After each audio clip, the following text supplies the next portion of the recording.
வணக்கம் தோழர். வணக்கம் தோழர். வணக்கம். சரியா வர முடியல, அதான் தெரியுமா வேலை நேர சுழற்சி மாறி மாறி வர்றதுனால முடியல. சரிங்க தோழர். கால் வலிலாம் நல்லா ஆயிடுச்சுங்களா? கால் வலி இப்பதான் ஓரளவுக்கு குணமடைஞ்சிட்டு வருது. அதனாலதான் வேலைக்கு போறதுனால வர முடியல. முன்னாடி வீட்டுலதான் இருந்த வேலைக்கு போகாம, அதனால அப்பப்போ வகுப்புக்கு ஓரளவுக்கு பெரும்பாலும் கலந்துக்கிட்டேன். இப்ப வேலைக்கு போறதுனால வேலை நேரம் கிழமை மாறி மாறி வரும் சுழற்சி. வேலை நேரம் ஒரு கிழமை பகல், ஒரு கிழமை பகல் இரவும் வரும். இடையிடையே ஒரு சில நாள் தேவை கருதி இன்னொரு தொழிலாளிக்கான வேலை இருந்ததுன்னா அதுக்கு பதிலா மாத்தியும் வர சொல்லி அவங்க நண்பர்கள் கேட்டுக்கிட்டா மறுபடியும் மாறி போவான். சரி போல இப்போ மெதுவா நடக்கலாம். இன்னும் இயல்பு நடைக்கு என்ன சொல்றது, விருட்டு எடுத்து எல்லாரும் கூட இயல்பா நடக்கிறதுக்கு இன்னும் அந்த அளவுக்கு இன்னும் வர்றதுக்கு நாளாகும். அதுக்கான உடனடியா இன்னும் வராது. அது பயிற்சி செய்யுது, காலுக்குரிய பயிற்சி. அதுக்கான அந்த காலுக்குரிய பயிற்சியை செஞ்சுட்டு இருக்கேன். அப்பதான் இயல்பா எல்லாரும் போல நடை எடுத்து அடி எடுத்து வைக்க முடியும். முன்னைக்கு இப்ப கொஞ்சம் தேவலாம். அதனால வண்டி ஓட்ட முடியாது. இன்னொருத்தர் நான் வண்டி ஓட்டுற அளவுக்கு வண்டியை தாங்கி பிடிச்சி அதனுடைய எடையை தாங்கி பிடிச்சி நகர்த்துற அளவுக்கு நான் முன்னேற்றம் வர்றதுக்கு நாளாகும். அதனால இன்னொருத்தர் நண்பருடைய துணையோட அது வேலைக்கு போயிட்டு வந்துட்டு இருக்கிறேன். சரி. மகிழ்ந்ததுக்கு என் கூடவே துறை வேலை பார்க்கிறாரு. பக்கத்துல தெருவோட தங்கி கூட்டு போறாரு, கொண்டாந்து விட்டுருவாரு. சரிங்க. சரி, இப்ப நம்ம செய்திக்கு வகுப்பு வந்துட்டானா நீங்க தொடங்கலாம். ஆமா, நீங்க உடம்பு பாத்துங்க தோழர். சரிங்க தோழர். சரி சரி. இவ்வளவு நாள நம்ம உங்களை செயல்பாடுகள் நிறைய முறைக்குச்சு இல்ல?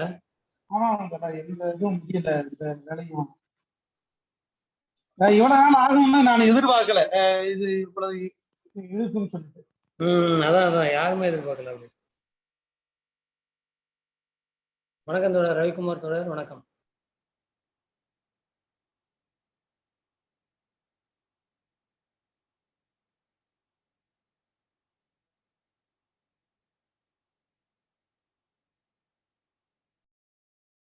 ரவிக்குமார் தோழர்.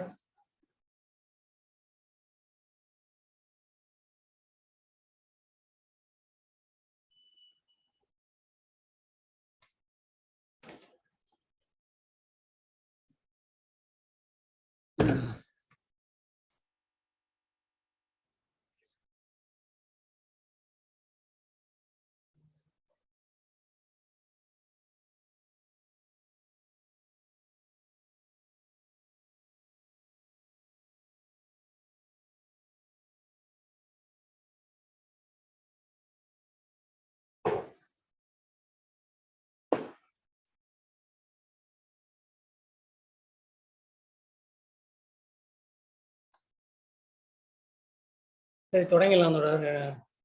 5 நிமிடம் ஆயிடுச்சு. ரவிக்குமார் தோழர் இருக்கீங்களா? தோழர். தொடங்கிடலாம் தோழர். தொடங்கலாம் தோழர். சரிங்க. தொடங்கிடலாம். பெருமதிப்பிற்குரிய செந்தமிழ் நெஞ்சங்களே, நாம் செவ்விலக்கியங்கள் என்று சொல்லப்படுகின்ற அந்த தகுதியை உடைய இலக்கியங்களுள் 41 இலக்கியங்களுள் கடைக்கழக சங்க இலக்கியங்கள் என்று சொல்லப்படுகின்ற கடைக்கழக இலக்கியங்கள் 17 மேல் கணக்கு நூல்கள் என்றும் சொல்லப்படும். பாட்டும் தொகையும் என்றும் சொல்லப்படும். அந்த பாட்டும் தொகையும் 10 பாட்டு 8 தொகை, அந்த 10 பாட்டிலே நாம் சிறுபானாற்றுப்படை, பெரும்பானாற்றுப்படை, திருமுருகாற்றுப்படை என்ற 3 ஆற்றுப்படை நூல்களை பார்த்திருக்கின்றோம். சென்ற வகுப்பிலே திருமுருகாற்றுப்படை முடிக்கப்பட்டது. இந்த வகுப்பிலே நாம் பொருணராற்றுப்படை என்ற ஆற்றுப்படை இலக்கியத்தை படிக்க இருக்கின்றோம். முருக பொருணாறு 12 என்ற அந்த பழம்பாடல், அந்த 10 பாட்டையும் வரிசைப்படுத்துகின்ற ஒரு பழம்பாடல். எழுதியவர் யார் என்று தெரியாது. முருகு பொருணாறு 12 முல்லை பெருகு வளமதுரை காஞ்சி மறுவினிய கோல நெடுநல் வாடை கோல் குறிஞ்சி பட்டினப்பாலை கடாத்துடன் 10 அப்படின்னு சொல்லியிருந்தது. அதில் வந்து முருகு பொருநாறு 2வது வருது. நம்ம வந்து அதை 4வதா படிக்கிறோம். இப்போ பாணி 2 முடிச்சிட்டோம், முருகை முடிச்சிட்டோம். இப்போ பொருநராற்றுப்படைக்கு இப்போ வந்திருக்கோம். பொருநாற்றுப்படை ஆற்றுப்படையினாலே நம்ம ஒரு தடவை நினைவுபடுத்திக்கலாம். வழியில ஆற்றிடை காட்சி தொல்காப்பியத்தில் அந்த ஆற்றுப்படை இலக்கியம் பற்றிய குறிப்பு வருகிறது. பொருணரும் விரலியரும் கூத்தரும் பாணரும் வழியில பார்த்து கொண்டு பெற்ற பெருவளம் பெறுவதற்காக வழிகாட்டுவார்கள் வள்ளலிடம் என்று ஆற்றிடை காட்சி உரழ தோன்றி என்று படித்திருக்கிறோம். அவ்வாறு தான் இந்த பொருணர் ஆற்றுப்படை என்பது பொருணர் ஒருவரை ஆற்றுப்படுத்துவது வள்ளலிடம். இங்கே இந்த பொருணர் ஆற்றுப்படை என்பது பொருணர் என்பவர் 2 பேரையும் குறிக்கிறது. அதாவது ஏற்களம் பாடுபவரையும் குறிக்கிறது, போர்க்களம் பாடுபவரையும் குறிக்கின்றது. பரணி பாடுபவரையும் கூட குறிப்பதாக ஒரு சில செய்திகள் உண்டு, ஒரு சில அறிஞர்கள் கூறுகிறார்கள். ஆக பரணி பாடுனர் வந்து 3 போர்க்களம் பாடுனர், ஏற்களம் பாடுனர், பரணி பாடுவர் என்று 3 வகையாக பிரிக்கிறார்கள். இங்கே பொருணர் என்று சொன்னால் பொரு என்று சொன்னால் பொருத்தல், அது வந்து வல்லினரகரம், இது வந்து இடைநரகரம். பொருதுதல், பொருந்துதல் என்று சொல்லலாம், ஒப்புதல் என்று சொல்லலாம், போரிட்டுக் கொள்ளுதல் என்று சொல்லலாம். ஒருவரோடு பொருந்தினார்கள் அப்படின்னா போரிட்டுக் கொண்டார்கள். 2 பொருள்களையும் உடையதுதான் அந்த பொரு. அதோட தன்னகரையும் சேர்ந்து நர் என்ற சொல்லீறு சேர்ந்து பொருணர் என்று வருகிறது. பொருணர் என்று பொருணர் ஆகிறது. இங்கே பொருணர் என்று சொன்னால் படை வீரனையும் குறிக்கும். அந்த பாடுபவர்கள் அந்த வேடமிட்டு கொண்டு ஒருவர் போல வேடமிட்டு கொண்டு பாடி ஆடி மகிழ்விப்பவர்கள், நடிப்பவர்கள், இவர்களையும் பொருணர் என்று சொல்வார்கள். இந்த பொருணரைத்தான் அந்த போர் வீரனை பற்றிய பாடுபவர்களும் இருக்கிறார்கள். அந்த பொருணர் பாணர் போன்றவர்கள், கூத்தர் போன்றவர்கள், அவர்களை பற்றிய புலவர்களும் இருக்கிறார்கள், பாட்டு எழுதுகின்ற புலவர்களும் இருக்கிறார்கள். இங்கே நாம் இந்த பாடலை இயற்றியவர் முடத்தாம கன்னியார் என்கிற பெண்பார் புலவர். அவர் பேரிலிருந்து பெண்பார் புலவர் என்று தெரிகிறது. முடத்தாம கன்னியார், தாமம் என்று சொன்னாலும் மாலைதான், கண்ணி என்று சொன்னால் தலையிலே சூடியிருக்கின்ற மாலை. அந்த முடம் என்பது உடல் உறுப்பு குறைபாட்டை குறிப்பதாக தமிழ் அறிஞர்கள் எழுதுகிறார்கள். அவருக்கு அந்த அம்மையாருக்கு ஏதோ ஒரு குறைபாடு, மாற்றுத்திறனாளியாக இருப்பார் என்பது போல எழுதுகிறார்கள். ஆகவே அந்த பெயர் அப்படி அமைந்திருக்க முடத்தாம கன்னியார் என்பது. இந்த பாட்டுடை தலைவன் கரிகால் பெருவளத்தான். கரிகால் சோழன் என்பவன் நம்முடைய நினைவிலே இருக்கின்றவன் தான், நம்முடைய வரலாற்று சிறப்புக்கும் உரியவன் தான். அவன் இந்த காவிரி ஆற்றின் குறுக்கே கல்லணையை கட்டியிருக்கிறான். அவன் காலத்தில் கல்லணை கட்டப்பட்டது. இன்றைக்கும் அது விளங்கி கொண்டிருக்கிறது. கிபி 2ஆம் நூற்றாண்டு என்று கரிகால் சோழனுடைய காலம் குறிப்பிடப்படுகிறது, அவனுடைய ஆட்சி காலம். ஆக கல்லணையின் காலமும் அந்த கிபி 2ஆம் நூற்றாண்டு, சிலப்பதிகாரத்தின் காலமும் கிபி 2ஆம் நூற்றாண்டு தான். அந்த 1800 ஆண்டுகளுக்கு முன்பு அந்த கல்லணை கட்டப்பட்டுள்ள செய்தி நாம் அறிந்தது. உலகத்திலேயே அந்த இத்தனை ஆண்டுகளுக்கு முன்பு கல்லணை போன்ற அணைகள் ஆற்றினை ஆற்றின் வெள்ளத்தை தடுக்கின்ற வகையிலே, வெள்ளம் வந்து ஊரை பாழ்படுத்தாத வகையிலே ஆற்றின் குறுக்கே அதை தடுத்து வேறு திசைகளில், வேறு வழித்தடங்களில், வேறு பக்கங்களாக திருப்பி விடுகின்ற அது. அதே போல வறட்சி காலங்களிலே தண்ணீரை தேக்கி வைக்கின்ற அந்த அறிவு, அந்த சிந்தனை 1400 ஆண்டுகளுக்கு முன்பு தோன்றியிருக்கிறது. இவனுடைய தேவையை ஒட்டி அது தோன்றியிருக்கிறது. அவ்வாறே உலக வரலாற்றிலே இந்த அணை கட்டுதல் என்பதும் அது கல்லணை என்பதும் உலக வரலாற்றில் முதன்மையானதாக சொல்லப்படுகின்றது. இதே போல் ஒரு அணை எங்கே எகிப்திலும் இதே காலகட்டத்தில் கட்டப்பட்டதாகவும் நாம் அறிகிறோம். ஆனால் அந்த அணை அவர் துரை சித்தார்த்தன் செய்தி போட்டிருக்காங்க, மழை இல்லாத இடத்துல கட்டியிருக்காங்கன்றது. அந்த தஞ்சை பெரிய கோயில் எப்படி மழை இல்லாத ஒரு இடத்துல கட்டப்படுதோ அதே போல மணற்பாங்கான இதில் அவங்க அந்த அணையை கட்டியிருக்காங்க அப்படின்ற போல தோழர் போட்டிருக்காங்க செய்தியை. அதே போல அந்த அணை வந்து உலகத்திலேயே இரண்டு அணைகள் தான் மிக பழமையான மிக தொன்மையான அணைகள். ஒன்று தமிழ்நாட்டில் இருக்கிறது, ஒன்று எகிப்தில் இருக்கிறது என்று செய்தி உண்டு. அந்த எகிப்தில் இருக்கிற செய்தி அணை உடைந்து விட்டது. அது வந்து இப்பொழுது கல்லணை போல வலுவாக இல்லை, நாளடைவில் அது பழுதுபட்டு விட்டது. இங்கே வந்த வெள்ளையராட்சி கூட இதை நம்ப முடியாமல் அப்படி எப்படி கல்லை மட்டும் கொண்டு எப்படி அணை கட்ட முடியும் என்று அவர்கள் போய் ஆய்ந்து பார்த்து அன்றைய தொழில்நுட்பத்தை வியந்து பாராட்டி இருக்கிறார்கள். இந்த கல்லணைக்கு எதுவும் இது கட்டலை, சிமெண்ட் என்று இப்போது நாம் பயன்படுத்துகிறோம். அந்த சாந்து பைஞ்சுதை என்று சொல்லப்படுகின்ற அந்த சிமெண்ட், அதற்கு முன்பு சிமெண்ட் வராதுக்கு முன்பு சுண்ணாம்பு அரைத்து கட்டுவார்கள். இன்றைக்கும் கூட ஒரு 100 ஆண்டு பழமையான பெரிய வளமனைகள் பார்த்தோம்னால் சுண்ணாம்பிலே கட்டப்பட்டிருக்கும். ஆணி கூட உள்ளே இறங்காது, ஆணி வளைந்து கொள்ளும் அடித்தால். அதுபோலவும் சுண்ணாம்பு கூட இல்லாமல், அந்த சுண்ணாம்பு சாந்தம் இல்லாமல் அந்த கற்களை ஏற்றபடி நறுக்கி செதுக்கி ஒன்றுடன் ஒன்று பொருந்தும்படி அது எத்தகைய வெள்ளம் வந்தாலும் அசையாதபடியாக அன்றைய தொழில்நுட்பத்தில் அது கட்டப்பட்டிருக்கிற செய்தியை நாம் அறிவோம். எப்படி அங்கே தஞ்சை பெரிய கோயில் கட்டப்பட்டதோ அது போலதான் இதுவும் அந்த சிறப்புடையதாக. அத்தகைய கரிகால் வளவனை இளஞ்சேட்சனியினுடைய மகன் அவன், அந்த கரிகால் வளவன் என்ற செய்தி நமக்கு தெரியும். அந்த கரிகால் வளவனை பாட்டுடை தலைவனாக கொண்டு முடத்தாம கன்னியார் எழுதியிருக்கிறார்கள். ஆக இங்கே இந்த புறநாற்றுப்படையில அவனுடைய வீரம், கரிகால் சோழனுடைய வீரம், படைத்திறம், அவனுடைய கொடைத்திறம் முதலியவை எல்லாம் சொல்லப்படுகின்றது. காவிரி ஆற்றினுடைய சிறப்பு, காவிரி பூமுடியினுடைய சிறப்பு, காவிரி பூமுடியை தலைநகராக கொண்டு அவன் ஆண்டிருக்கிறான் என்று இந்த செய்தி தெரிகிறது. ஆகியவை அத்தகைய புறநாற்று படையைத்தான் நாம் இப்பொழுது பயில இருக்கின்றோம். அந்த முதல் பாடல் பக்கம் 115. அதில் முன்னாடி சில செய்திகள் அவர் சொல்லியிருப்பார் நம்முடைய உரையாசிரியர். கரிகால் பெருவளத்தானின் பெருமை என்பதாக ஒரு பக்கம், 104வது பக்கம், 105வது பக்கம் அந்த புறநாற்றுப்படையினை பற்றி ஒரு சுருக்கமாக எழுதியிருப்பார். சோழன் உருவப்பல்தேர் இளஞ்சேட்சனின் புதல்வன். அவங்க அப்பா பேர் வந்து தந்தையார் பேர் உருவப்பல்தேர் இளஞ்சேட்சனி. அதாவது உருவப்பல்தேர்னா பல தேர்களை அவன் வெவ்வேறு வடிவங்களில் உருவத்தில் சமைத்து பயன்படுத்தி இருக்கிறான் போர்க்களங்களே என்ற இளஞ்சேட்சன்னி. அவனுடைய மகன்தான் கரிகாலன். அவன் கால் கரி என்று சொல்வது யானையை குறிப்பதாகவும் உண்டு. யானைக்கு இன்னொரு பேர் கரி என்று கொண்டு உண்டு. அவன் கால் யானை போல இருந்திருக்கிறது, யானைக்கால் போல இருந்திருக்கிறது.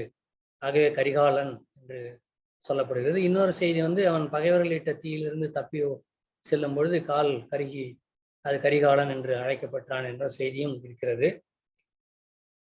இப்பொழுது நாம் பாடப்பகுதிக்கு வருவோம். 115வது பக்கம்.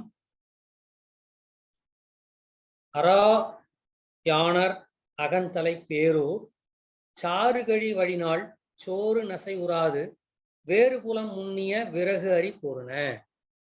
பொருண என்பது விழி.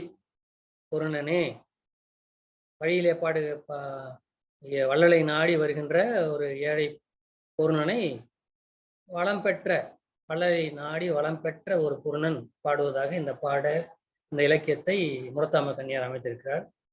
எப்படி அந்த சிறுபான்ற்றுப்படையும் பெருநாற்றுப்படையும் நல்லிய கோடனை பற்றியும் தொண்டைமான் இளந்தரனை பற்றியும் புலவரால் பாடப்பட்டிருக்கிறது. அது ஒரு பாணன் இன்னொரு பாணனுக்கு சொல்வது போல அமைத்திருக்கிறார்கள். அது போல இங்க ஒரு பொருணன் இன்னொரு பொருணனுக்கு சொல்வது போல இந்த அம்மையார் அமைத்து பாடியிருக்கிறார்கள். பொருணனே அரா. அரா அது வந்து அளபடை. அரான்னு போட்டா ஒரே ஒரு அசையா இருக்குது. அப்போ அசை வந்து அது சீரா வரணும். சீர் வரணும் என்பதற்காக அளவெடுத்திருக்கிறது. அப்போ செய்யுளை நிறைவு செய்வதற்காக செய்யுள் இசை அளபடை அல்லது இசை நிறை அளபடை என்று பெயர் இதற்கு. அரா வழக்கம் போல அந்த அளபடையை நாம் ஒழிக்கக்கூடாது, நீட்ட வேண்டும். அரா யாணர். யாணர் என்பது அடிக்கடி வருகின்ற சொல் இலக்கியங்களிலே, பண்டைய இலக்கியங்களிலே. யாணர் என்று சொன்னால் அதற்கு 2 பொருள்கள் இருக்கின்றன. ஒன்று வந்து வருவாய், புது வருவாய். புது வருவாய் என்று சொன்னால் செலவிட செலவிட வருவாய் வந்து கொண்டே இருக்கக்கூடிய அளவுக்கு வளமுடைய நாடாக அந்த நாடு இருக்கிற அந்த பகுதி இருந்திருக்கிறது என்பதுதான் அந்த யாணர் என்ற சொல் குறிப்பிடுகிறது.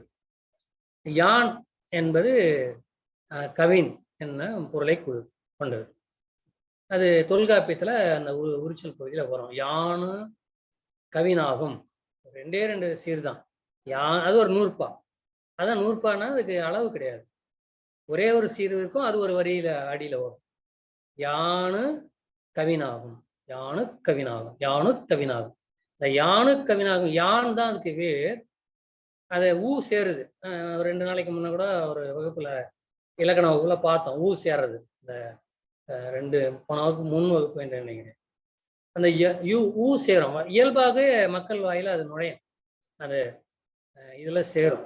எடுத்துக்காட்டாக நம்ம வந்து பிற மொழி சொல்ல கூட நம்ம மக்கள் ஊ சேர்த்து சொல்றதை நான் பார்த்துருக்கேன், கேட்டிருக்கேன். ரூமுன்னு சொல்ல மாட்டேன்றாங்க, அந்த ரூம்புல அப்படின்றாங்க. ரூம்புல ரூம்புன்றாங்க. அந்த மகரத்தினுடைய இணையத்து பா வருகிறது, அதோட ஊ சேர்ந்து ரூம்புன்றாங்க. ரூமு, ரூமுக்குள்ள ரூமு, அந்த ரூம்ல அப்படின்றத விட ரூமுன்னு ரூம் சொல்றது ரூமு. அதாவது இந்த தமிழுடைய தன்மையை, அந்த ஊ போட்டு சேர்த்து சொல்கின்ற அந்த தன்மை பிறமொழி சொல்லை பழக்கும் போதும் அப்படி வருகிறத, அந்த இயல்பை நாம் பார்க்கின்றோம். அதுபோல இந்த யானு என்பது அழகு என்ற பொருள். யானு என்பது கவினாகும், யானு கவினாகும். யான் என்பது கவின், அழகு. அழகுனா ஈர்க்கின்ற அழகு, கவின்னா ஈர்க்கின்ற அழகு. அதான் யாணர். அப்ப 2 பொருள் இருக்குது. யாணர் என்பது புது வருவாயையும் குறிக்கும், அழகையும் குறிக்கும். அகன்தலை பேரூர். அகலமாக இருக்கக்கூடிய தலை என்று சொன்ன இடம் பேரூர். பேரூர் என்பது இன்றைக்கு நாம் வந்து ஊராட்சி, பேரூராட்சி, நகராட்சி, மாநகராட்சி, பெருமாநகராட்சி எல்லாம் போய்கொண்டே இருக்கிறது. அந்த காலத்துல பேரூர் பெரும் நகர். அகன்தலை அகலமாக இருக்கக்கூடிய இடத்தை உடைய பேரூர். ஏனென்று சொன்னால் அங்கே பேரூர் என்பதால் மக்கள் நிறைய அங்கே வாழ்கிறார்கள், நிறைய பேர் வருவார்கள் போவார்கள். சுற்றிலும் உள்ள ஊர்களுக்கு ஒரு நடுவமாக அந்த பேரூர் இருக்கும். அங்கே வந்து பொருள்களை வாங்குவார்கள், பொருள்களை விற்பார்கள். இது இன்றைக்கும் இருக்கிறது அல்லவா? இப்பொழுது மேடவாக்கத்தில் நாம் இருக்கிறோம்னா மேடவாக்கத்துல சுற்றி இருக்கிற ஊர்களுக்கு இது வந்து நடுவமா இருக்கிறது. அப்படி அகன்தலை பேரூர் சாறு கழி வழிநாள். அந்த ஊர்ல விழா முடிந்து விட்டது. சாறு என்று சொல்றது விழா. அப்ப ஏற்கனவே நம்ம வந்து இதுல பார்த்தோம், முருகாற்றுப்படையோட சாறு அயர் அப்படின்னு படிச்சோம். விழாக்கள் முடிந்த அப்படின்றது சாறு அயர். சாறு கழி, விழாக்கள் கழிந்து, விழா முடிஞ்சிடுச்சு. சாறு கழி வழிநாள். வழிநாள் என்று சொன்னால் அடுத்த நாள். முதல் நாள் அல்லது தலைநாள் என்பது வேறு, வழிநாள். முதல் நூல், தலைநூல், அதற்கு பிறகு தோன்றுவது வழிநூல். தொல்காப்பியத்தை கூட நம்ம வழிநூல்னு சொல்றோம். ஏன்னா அவர் நிறைய இடத்துல சொல்றாரு. என்று சொல்வார்கள், என்று புலவர்கள் சொல்வார்கள், என்று அறிஞர்கள் சொல்வார்கள். என்ப என்ப என்பன்னு சொல்ற, என்ப என்மனார் சொல்ல. அப்போ இன்னொரு நூல்களை பார்த்து விட்டு அவர் படைச்சிருக்கிறாரு, துணை நூலா படைச்சிருக்கிறாரு அப்படிங்கிறத சொல்லலாம். இல்லை வந்து ஏதாவது ஒரு நூலை விளக்கி சொல்றது வழிநூலா சொல்லலாம். அது போல இங்க வந்து தலைநாள், விழா நாள் ஒண்ணு இருக்கு. நேற்று இருக்கு, இன்னைக்கு வந்து சாறு கழி வழிநாள். இதை நம்ம சிறுபான்மையற்றப்படையிலையும் பார்த்தோம். வெம்பத வழிநாள்னு பார்த்தோம். வெம்பத வழிநாள்னாக்க அது வந்து முதுவேனில். இளவேனில் என்பது முதல் வர்றது. அந்த இளவேனில் முடிந்து அதுக்கு அடுத்தது வர்றது வெம்பத வழிநாள். அது கோடைக்காலம், கடுமையான கோடைக்காலம், முதுவேனில். அதே தான் இங்கேயும் இந்த சாறு கழி வழிநாள். அந்த விழா முடிந்த மறுநாள் சோறு நசை உறாது. நசை என்றால் விருப்பம் என்பது நாம் அறிவோம். சோறு நசை உறாது. அந்த விழாக்கள்ல விழா நடக்குதுனாலே இப்போ வந்து மயிலாப்பூரோட 63 நாயன்மார்கள்னா அந்த ஊர்ல மட்டும் இல்லை, எந்த ஊர்லயுமே ஒரு விழானாக்கா உடனே வந்து அங்க தண்ணீர் பந்தல் வைப்பாங்க, மோர் கலக்கி கொடுப்பாங்க, சோறு போடுவாங்க, அன்னதானம் அப்படி இப்படின்ற பேர்ல. அது போல இங்க வந்து இப்போ விழா நடந்திருக்குது இந்த பேரூர்ல. அங்க வந்து சோறு இருக்கு. அதை இவங்க விரும்பல. ஏன்னா முதல் நாளே நிறைய சாப்பிட்டாங்க இந்த பாணர். அதனால அவங்களுக்கு சோறு நசை வராது, விருப்பம் இல்லை. அதே ஊர்ல தங்கிட்டு மறுபடியும் அந்த சோறை சாப்பிட விருப்பம் இல்லை. வேறு புலம், வேறு ஊருக்கு போகணும் அப்படின்னு சொல்லி, வேறு புலம் முன்னிய செல்ல விரும்பிய, வேறு ஊர் செல்ல விரும்பிய விறகு அரி பொருண. விறகு என்று சொல்வது இங்கே வந்து வழிவகை, அதான் ஒரு கருத்து, வழிவகை. வேற வழி, அதாவது இந்த ஊர்ல இருந்து சளிப்படைஞ்சு போச்சு, விழாவும் முடிஞ்சு போச்சு, அடுத்த ஊருக்கு போகலாம், அதுக்கான வழிவகைகளை பார்ப்பது. அதுதான் அந்த விறகு அறி, அந்த வழிவகைகளை அறியக்கூடிய, அறிந்திருக்கின்ற பொருணனே என்று விழித்து விட்டு இந்த இலக்கியத்தை தொடங்குகிறார். வழக்கமா நம்ம தமிழ் இலக்கியங்கள் பெரும்பாலும் உலகத்தை சொல்லி, அல்லது உலகத்தை தாங்கி இருக்கின்ற இந்த விசும்பை சொல்லுது, அல்லது உலகுக்கு நன்மை பயக்கக்கூடிய கதிரவனை சொல்வது, இப்படிதான் பெரும்பாலான இலக்கியங்கள். இந்த இலக்கியம் அப்படி இல்லை, அப்படி அன்று. இங்க பொருணையை அழைக்கிறார்கள். அரா யானர் அகன்தலை பேரூர் சாறுகழி வழிநாள் சோறு நசை உறாது வேறு புலம் முன்னிய விறகு அறி பொருண. நீங்காத, அரான நீங்காத புது வருவாயை தந்து கொண்டிருக்கின்ற, அகலமாக இருக்கக்கூடிய இடத்தை உடைய பெரிய ஊரிலே விழா முடிந்த மறுநாள் அங்கே உள்ள சோற்று உணவை விரும்பாமல் வேறு ஊர் செல்ல விரும்பி வழிவகை தேடி அறிந்திருக்கின்ற பொருணனே என்பதாக இந்த 3 அடியுடைய பொருள் இருக்கின்றது. அடுத்தது பாலை யாழினுடைய வர்ணனை. அந்த பாணன் வைத்திருக்கிற யாழுடைய யாழ்ப்பாணன் அப்படின்னு சொல்லி நம்ம அங்கே சிறுபான்மையிலும் பெரும்பான்மையிலும் பார்த்தோம். பாணனுடைய யாழை வர்ணித்தார். அது எப்படி இருக்கிறது, அந்த அமைப்பு எப்படி இருக்கிறது, அதனுடைய உறுப்புகள் என்ன என்பது. மலைபடு கடாமலும் அது வருகிறது. திருமுருகாற்றுப்படையிலும் கொஞ்சம் அந்த சிறிது வந்தது. ஆனால் இங்கேயும் அழகாக வருகிறது பாலை யாழின் வர்ணனை. பாலை யாழ்ன்றது பாலை நிலத்திலே வாசிக்கக்கூடிய யாழ். யாராவது படிக்கிறீங்களா தோழர்? அந்த 4வது வரியிலிருந்து, இல்லை முதல்ல வரியிலிருந்து 20 அடிகள் வழக்கமாக நீங்க படிப்பீங்க. துரை சித்தார்த்தோட ரவிக்குமார் தோழரும் படிப்பாங்க. இன்றைக்கு படிக்கிறார்களா அவர்கள்? படிக்கலாங்க தோழர். படிங்க தோழர்.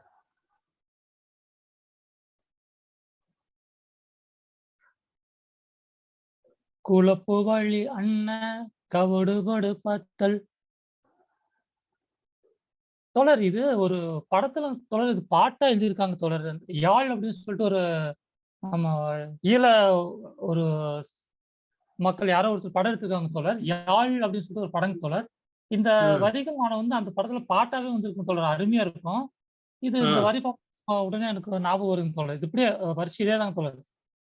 சரி, நீங்க அதை போடுங்க, அடுத்த வகுப்புல நம்ம கேட்கலாம். இல்ல குழுல பதிவிட்டுருங்க. அது யார்? அந்த பாலைங்கிற படத்தை வந்து எடுத்தவர் தமிழ்நாட்டுக்காரர் தான். அவர் பே மணியரசனுடைய மகன். இல்லைங்க தோழர், அது பாலை அது வேற படம் தோழர். இது வந்து யாழ் அப்படின்னு சொல்லிட்டு வேற, இது வேற படம் தோழர். அந்த பாட்டு வந்து வேற படம். அது வந்து பாலை, அது வந்து பாலை, இது வேற படம் தோழர். இது வந்து இந்த யாழ் பற்றிய அது யாரோ ஒருத்தர் எடுத்திருக்காங்க தோழர். அது வந்து யூடியூப்ல வந்துச்சு, அது பார்க்கவே முடியலைங்க தோழர். அருமையா இருக்குங்க தோழர். அடுத்த முறை நான் இது பதிவிடுங்க தோழர். தோழர் இது வந்து ஒரு வரியா படிக்கிறதுனா தோழர், இல்ல ஒரு 4-5 வரியா? ஆமா, அந்த வரியில இருந்து நீங்க அடுத்த பக்கத்துல பாலைன்னு முடியல, அது வரைக்கும் போயிடலாம் நீங்க. அப்படிங்களா தோழர்? சரிங்க தோழர்.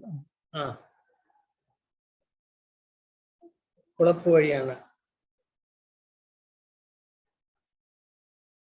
குழப்பு வழி அண்ண கவடுபடு பத்தல் விளக்கு அழல் உருவின் விசியுரு பச்சை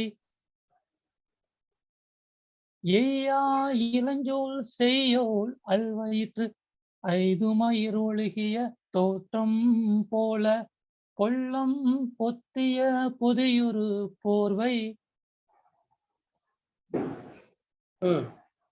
அலைவாள் அளவன் கண் கண் கண்டன் துளைவாய் தூர்ந்த துறப்பற துறப்பமை ஆனி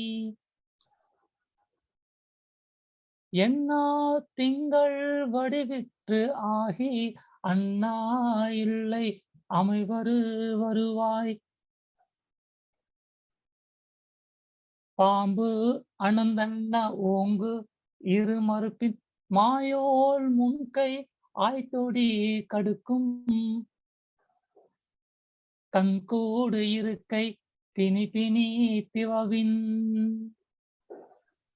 ஆய்தினை அரிசி அவைகள் அன்ன வேய்வை போகிய விரல் உலர் நரம்பின் கேள்வி போகிய நீள்விசி தொடையல் மணம் கமல் மாதரை மன்னி அன்ன அணங்குமை நின்ற அமைவரு காட்சி ஆரலை கல்வர் படைவிட அருளின் மாறுதலை பெயர்க்கும் மறுயின் பாலை.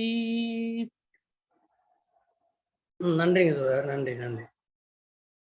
இந்த பாலை யாழ் எப்படிப்பட்டது என்பதற்காக அந்த வர்ணனை முடத்தாம கன்னியார் பாடுகின்றார்.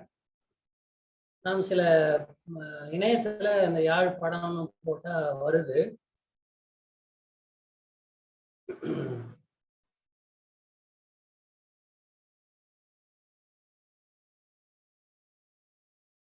சில யாழ் படங்கள் நம்ம திரையில தெரியுதுங்களா தோழர்? திரையில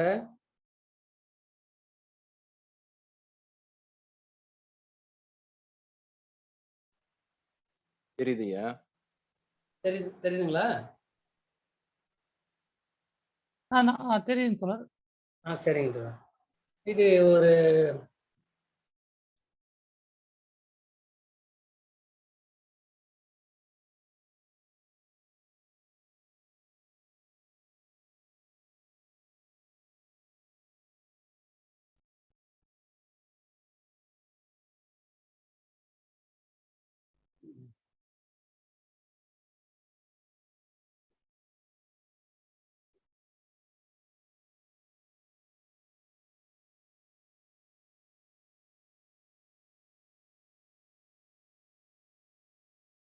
இது ஒரு யாழ், இது ஒரு வகை படம். நிறைய படம் இருக்கு. ஒன்று, இரண்டாவது ஒரு இருக்கு, ரெண்டாவது வேற வகையா இருக்கு, மூன்றாவது அந்த ஒன்று இருக்கு, நான்காவது மீன் வடிவத்தில் ஒன்று இருக்கு, ஐந்தாவது, 6, இப்படி ஒரு 6 படங்கள் இருக்கு, யாழ் வடிவத்தில் இருக்கு. ஓ, ரெண்டாவதுலாம் தெரியலையா உங்களுக்கு? முதல்ல மட்டும் தான் தெரியும் தோழர். மற்றதெல்லாம் அந்த வந்து தெரியுது, மீன் வடிவத்துல இருக்கிறது மட்டுமே தெரியுது. மற்றதெல்லாம் பக்காவாட்டுல சிறு படமா தோன்றுது. நான் மறுபடியும் ஷேர் பண்ணுவேன், பகிர்றேன்.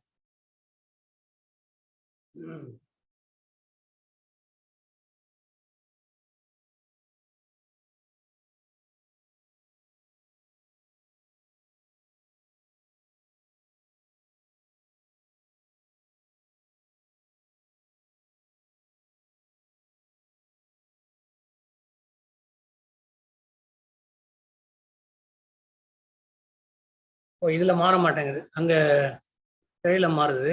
என்ன காரணம் தெரியல.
இப்ப தெரியுதுங்களா தொடர்?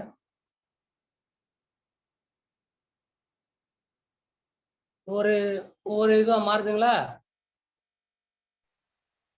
ஆமாய்யா, மாருதியா. சரிங்க.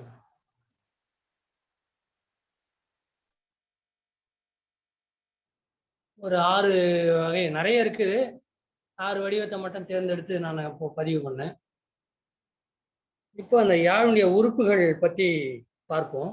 படத்துல குழப்பு வழி அண்ண கவடுபடு பத்தல். குழப்பு வழி அண்ண கவடுபடு பத்தல்னு ஒரு முதல் வருது இந்த யாழ். இது குழம்பு மான் குழம்பு. குழம்பு தான் இங்க குழப்புன்னு வருது. அந்த இம் வந்து இப்ப மாறுது. வலித்தல் விகாரம், வலித்தல் திரிபு என்று அதற்கு இலக்கண குறிப்பு உண்டு. குழம்பு என்பது குழப்பு என்று. அந்த பத்தல், யாழினுடைய பத்தல் என்கிற உறுப்பு கீழே அந்த படத்துல பாருங்க, மஞ்சளா இருக்கு பாருங்க கீழே அடிப்பகுதி, அது பத்தல்னு எழுதியிருக்கு. தெரியுதுங்களா தோழர்? தோழர் தெரியுதா? தோழர் நல்லா தெரியுதுங்க தோழர். அதான் பத்தல்ங்கிற பகுதி இங்க இருக்குது. இந்த மஞ்சள் வனத்துல இருக்குது பத்தல். அதுதான் சொல்றாரு, குழம்பு வழி அண்ண கவடுபடு பத்தல். அது எப்படி இருக்கிறதுன்னு சொன்னால் மான் குழம்பினுடைய தடம் போன்று இருக்கிறது. மான் குழம்பினுடைய தடம், மான் குழம்பு தரையில பதிச்சு ஓடுற அந்த தடம் இருக்கு இல்லைங்களா, அதனுடைய காலடி சுவடு அது போல இருக்கிறது என்று சொன்னார். கவடுபடு பத்தல், கவடுபடு என்று சொன்னால் பிளவுபட்டது. அதாவது எப்படி கவடுபட்டு இருக்கிறது என்று சொன்னால், அது இன்னொரு படத்துல கூட தெரியுதுங்க. இங்க பாருங்க, இது வந்து பத்தல் தனியா காட்டுறாங்க. இதுதான் பத்தல்ங்கிறது. இப்படி மானுடைய குழம்பு காலடி தடம் போல இருக்கிறது. யாழ் உறுப்புகளில் முதன்மையானதும் அடிப்படையானதும் இந்த உறுப்புகள்ல பெரிய பரப்பு கொண்ட உறுப்பு. இதுதான் இந்த பத்தல் என்பது. யாழினுடைய ஏனைய உறுப்புகளை தாங்கி நிற்கின்ற உறுப்பு இது. திருவோடு போல இருக்குது வடிவம். மரத்தினால் செய்யப்பட்ட ஆழமான ஒரு களம். திருவோடும் வந்து மரத்தினால செய்யப்பட்டதுதான். இந்த இரவலர்கள் வைத்திருக்காங்க இல்லையா, அவங்க அது போல. ஆனால் அதிலிருந்து சற்று வேறுபட்டது. கருமை நிறத்தில் ஆழமாக நீள்வட்டமாக இருப்பதால் இதனை நீரின்றி வறண்ட ஆழமான இருள் நிறைந்த சுனையுடன் தூய்மைப்படுத்தி கூறுவார்கள். இந்த நடுவுல பாத்தீங்கன்னா அந்த கருப்பு நிறத்துல நீள்வட்டமாக ஒரு இது இருக்கு, ஆழம் தெரியுது. அது வந்து சுனையில வந்து சுனை நீர் வறண்டு விட்டால், அது ஆழமாக இருந்தால் அதுல இருள் நிறைந்ததாக நமக்கு தெரியும். அது போல இருக்கிறது இந்த பத்தல் என்று சொல்கிறார். இது குழம்பு வழி அண்ண, குழப்பு வழி அண்ண கவடுபடு. இந்த கவடு ரெண்டா பிளந்து இருக்கு பாருங்க, அதுதான் கவடு. அதாவது இரண்டு பக்கம் வந்து அதுக்கு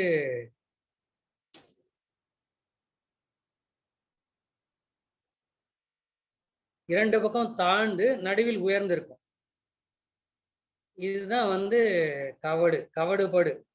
கவடுபடு பத்தல். பத்தல்னா யாழினுடைய குடம் என்று சொல்றாங்க. குடம் போன்ற அமைப்பு, யாழினுடைய குடம் போன்ற அமைப்பு. இப்போ மறுபடியும் யாழை பார்த்தோம்னா நமக்கு தெரியும், பத்தல் யாழ் பத்தலுடைய புறத்தோற்ற வண்ணமும் அதற்கான ஓமைகள். இதுதான் அந்த பத்தல், யாழினுடைய பத்தல். இதுதான் அடிப்புறம் இருக்கு. எல்லா உறுப்பையும் தாங்கி இருக்கு. இதான் சொன்னாராங்க. இந்த மானினுடைய குழம்பு போன்ற பிளவுபட்ட அமைப்பு இது பத்தல். அடுத்தது விளக்கு அழல் உருவின் விசி உரு பச்சை. விளக்கு அழல், எரிகின்ற விளக்கினுடைய நெருப்பு, அழல் உருவின் விசி உரு பச்சை. அந்த பச்சை என்பது தோலை குறிக்கிறது, பச்சை நிறத்தை குறிக்கல. அந்த பத்தலுக்கு மேல அதை மூடி இருக்கின்ற தோல். இந்த பத்தல் பார்த்தோம் இல்லைங்களா, நடுவுல மான் குழம்பு போல இருந்தது. அந்த பத்தலுக்கு மேல மூடி இருக்கிற அதுக்கு பேர் தோல். அதுதான் பச்சை என்ற பேர்ல குறிக்கப்படுகிறது. தோல் வந்து பத்தலின் மேல் விளிம்புடன் நன்கு இழுத்து கட்டப்பட்டிருக்கும். பத்தலோட மேல் விளிம்போட சேர்த்து இந்த தோல் மூடி வச்சிருக்கு, நல்லா இழுத்து கட்டப்பட்டிருக்கு. இந்த பத்தலுடைய இதை மூடி இருக்குது,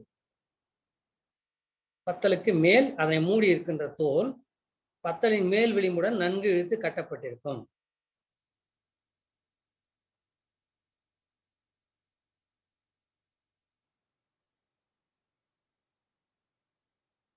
விளக்கு சுடர் போல வண்ணம் கொண்ட இழுத்து கட்டிய தோல். அது வந்து இந்த விளக்கினுடைய சுடர் வந்து சிவப்பா எரியும் இல்லைங்களா, அது போல இருக்காது, சிவப்பு நிறத்துல காட்டியிருக்காருங்க நமக்கு. ஆக தோல் பச்சைன்னு சொல்லுவாங்க இங்க. விளக்கு அழல் உருவின் விசி உரு பச்சை. விசி உரு என்று சொன்னால் இழுத்து கட்டப்பட்ட, அதான் விசி உரு, இழுத்து கட்டப்பட்ட. இந்த பச்சைங்கிறதுனால நம்ம பச்சை நிறத்தை நினைக்க வேண்டாம், அது விளக்கு உடைய அழல் உருவா இருக்கிறது, சிவப்பா இருக்கிறது. பச்சைன்னா தோலை குறிக்கும். அடுத்தது பத்தல் பார்த்தோம், பத்தலுக்கு மேல தோலுங்கிற உறுப்பை, பச்சைங்கிற உறுப்பை பார்க்கிறோம். அதுக்கு அடுத்தது வந்து எய்யா இளஞ்சூல் செய்யோல் அவ்வயிற்று. எய்யா இளஞ்சூல் செய்யோல் அவ்வயிற்று அப்படின்னு பார்க்கணும்.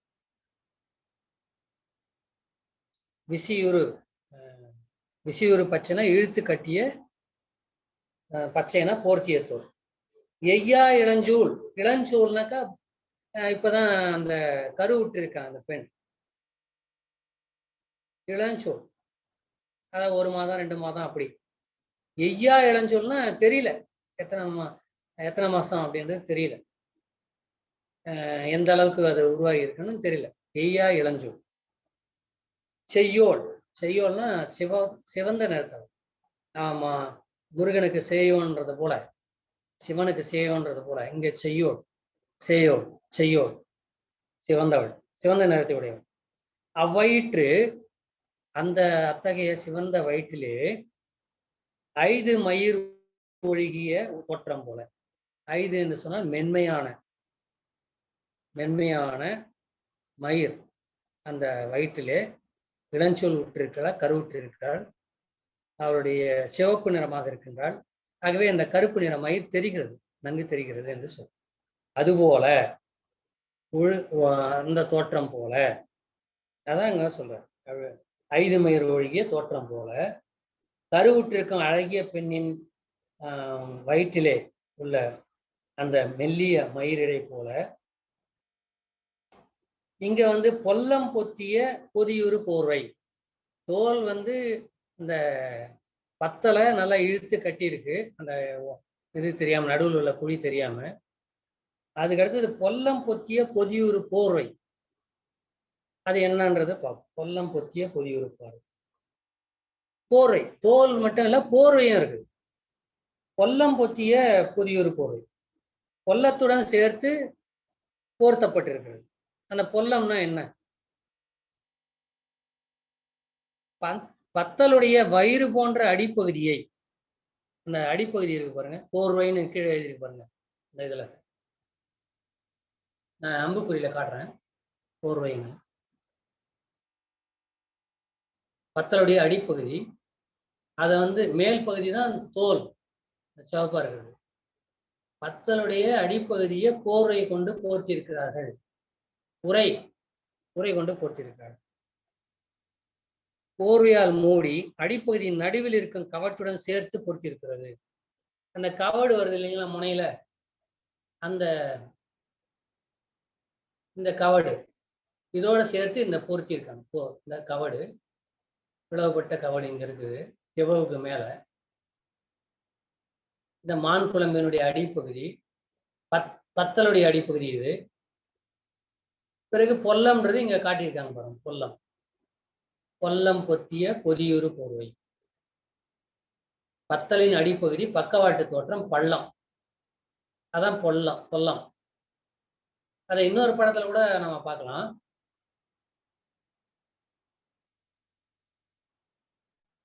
இது வந்து செந்நிற தோல், பச்சைன்னு சொல்றாங்களா பாட்டில், அது தோல்.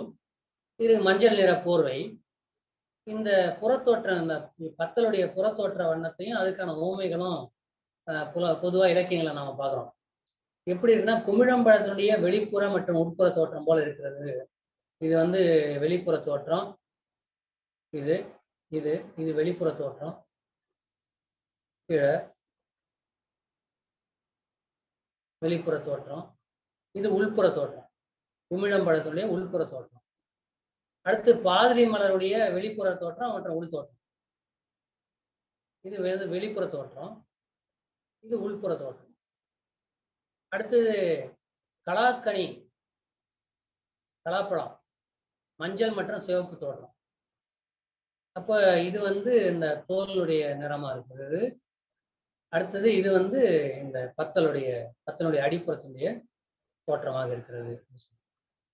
இப்ப அதுக்கு அடுத்தது பொல்லம். பொல்லம்னு இங்க காட்டுறாங்க பாருங்க, தெளிவா. பொல்லம் தெரியுதுங்களா தோழர்? பொல்லம் தெரியுது. இதான் பொல்லம்ங்கிறது. பொல்லம் பொத்திய பொதியுறு போர்வை. இந்த பொல்லத்தை பொருத்தி கொண்டிருக்கிற அந்த போர்வை, பொல்லம் பொத்திய பொதியுறு போர்வை. பத்தலின் குவிந்த அடிப்பகுதி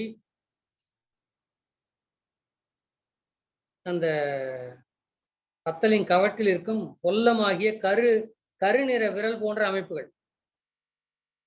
அதுதான் இந்த இதுல வந்து இத வந்து இந்த படங்களை உருவாக்கியவர்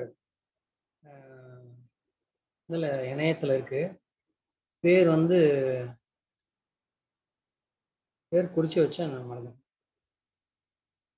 சரிங்க, அவர் என்ன நினைக்கிறாரு, இந்த இளஞ்சூல் கண்ணியுடைய இளஞ்சூல் அம்மாவுடைய அந்த வயிற்றினுடைய மயிர் இவர் என்ன நினைக்கிறாரு, கண் போல இருக்கிறது, அந்த கண்ணிமை போல நாம் முடி போல இருக்கிறது இந்த பொல்லம் அப்படின்னு சொல்றாரு. அந்த பொல்லம் பொத்திய பொதியுறு போர்வை அப்படின்னு சொல்றாரு இவர் சொல்றாரு. பத்தலின் கீழ்ப்புறமாக குவிந்து பார்ப்பதற்கு கண்விழி போன்ற வடிவில் இருக்கும். முன்புறமாக குவிந்து இருப்பதால் இதனை பத்தலின் வயிறு என்று கூறுவார்கள். இதன் நடுவில் ஒரு கவடு போன்ற சிறு பிளவு காணப்படும். இதான் இந்த கவடு, இது தன்னுடைய இந்த பகுதி. இதனை உந்தி தொப்புள் என்று சொல்வார்கள். இது பார்ப்பதற்கு மானின் கால் குழம்பின் அடிப்பகுதியின் ஒத்திருக்கும் அப்படின்னு சொல்லுவாங்க. இந்த கவட்டின் மேல் புறத்தில் போர்வையின் கீழ்முனையினை பொருத்துவதற்கு ஏதுவாக நீளமான விரல் போன்ற அமைப்புகள் வரிசையாக இருக்கும். இவற்றை பொல்லம் என்று கூறுவார். பொல்லம் என்று கூறுவார். இந்த பொல்லம், இந்த பொல்லம். பொல்லம் பொத்திய பொதியுறு போர்வை. அலைவாழ் அளவன் கண் கண்டன்ன. அலைவாழ் அளவன் கண் கண்டன்ன. அளவன்னு சொல்லி நம்ம பானாற்று படையிலே பார்த்தோம். நண்டுனுடைய அந்த சோறு வந்து நண்டினுடைய குஞ்சுகள் போல, அந்த வெண்குஞ்சுகள் போல வெண்மையாக இருக்கிறது அப்படின்றது படித்த மாதிரி நினைவு எனக்கு. அளவன்னு சொன்னா நண்டு, அலைவாழ் நண்டு, வலைக்குள்ள இருக்கிற நண்டு, குழிக்குள்ள இருக்கிற நண்டு, பொந்துக்குள்ள இருக்கிற நண்டு. கண் கண்டன், அதனுடைய கண் எப்படி இருக்கிறது? நீங்க நான் இந்த படிச்சுட்ட பிறகுதான் பார்த்தேன், நண்டு அடுத்த இடம் நம்ம நண்டு பார்க்கும்போது அந்த கண் எப்படி இருக்கான்னு பார்க்கணும் அப்படின்னு சொல்லி. கண் கண்டன்னு, அந்த கண் போல, கண் எப்படி இருக்குன்னு பார்த்துருக்கீங்களா தோழ? நினைவு இருக்கு அவங்களுக்கு? இந்த படம் இவர் போட்டிருக்காரு. இவர் பேர் என்ன, பொன் வசந்தனா இல்லை,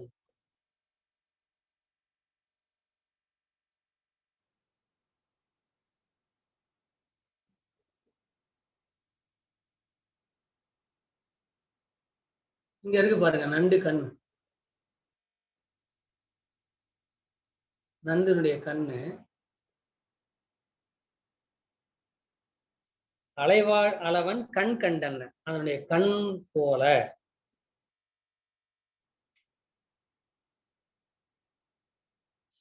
இந்த ஆணிகள், இந்த நரம்பு எல்லாம் சேர்த்து இந்த கட்டியிருக்காங்களா அந்த ஆணிகள், இதெல்லாம் வந்து எப்படி இருக்கிறதுன்னு சொன்னால், அந்த நண்டினுடைய கண் எப்படி நீட்டி கொண்டிருக்கிறதோ தலையிலிருந்து, அந்த முடுக்கு, இது முடுக்குதல், இந்த முடுக்கு அணின்னு பேர், இது முடுக்கிறது. ஆணி திருகாணி போல முடுக்கிறது. இவற்றின் தலையில் முடுக்கும் அமைப்புகள் வட்ட வடிவமாக இருக்கின்றன. பார்ப்பதற்கு நண்டின் தலையிலிருந்து நீண்டு காணப்படுகின்ற கண்களை போல இருக்கு. நண்டினுடைய தலையிலிருந்து அந்த கண் வந்து நீண்டு வந்திருக்கிறது போல இதுவும் நீண்டு இருக்கிறது அப்படின்னு சொல்றாரு. அலைவாழ் அளவன் கண் கண்டன்னு துளைவாய் தூர்ந்த துறப்பு அமை ஆணி. துளைவாய் தூர்ந்த துறப்பு அமை ஆணி. துளைக்குள் செலுத்திய முடுக்கு ஆணிகள். இந்த முடுக்கு ஆணி, ஆணின்ற பகுதி பார்க்கலாம். துளை இருக்கு இந்த தண்டுல, யாழுடைய தண்டு இது. அந்த தண்டுல துளை இருக்கிறது. அந்த துளையில ஆணி போட்டு முடுக்கியிருக்கிறார். இந்த தண்டுல தான் இந்த நரம்புகள், யாழுடைய நரம்புகள் கட்டப்பட்டிருக்கு. அந்த பத்தல்ல இருந்து அந்த தண்டு வரைக்கும் போது இந்த நரம்புகள். மேல ஆணி போட்டு முடிக்கிறது. துளைக்குள் செலுத்திய முடுக்கு ஆணிகள் இது.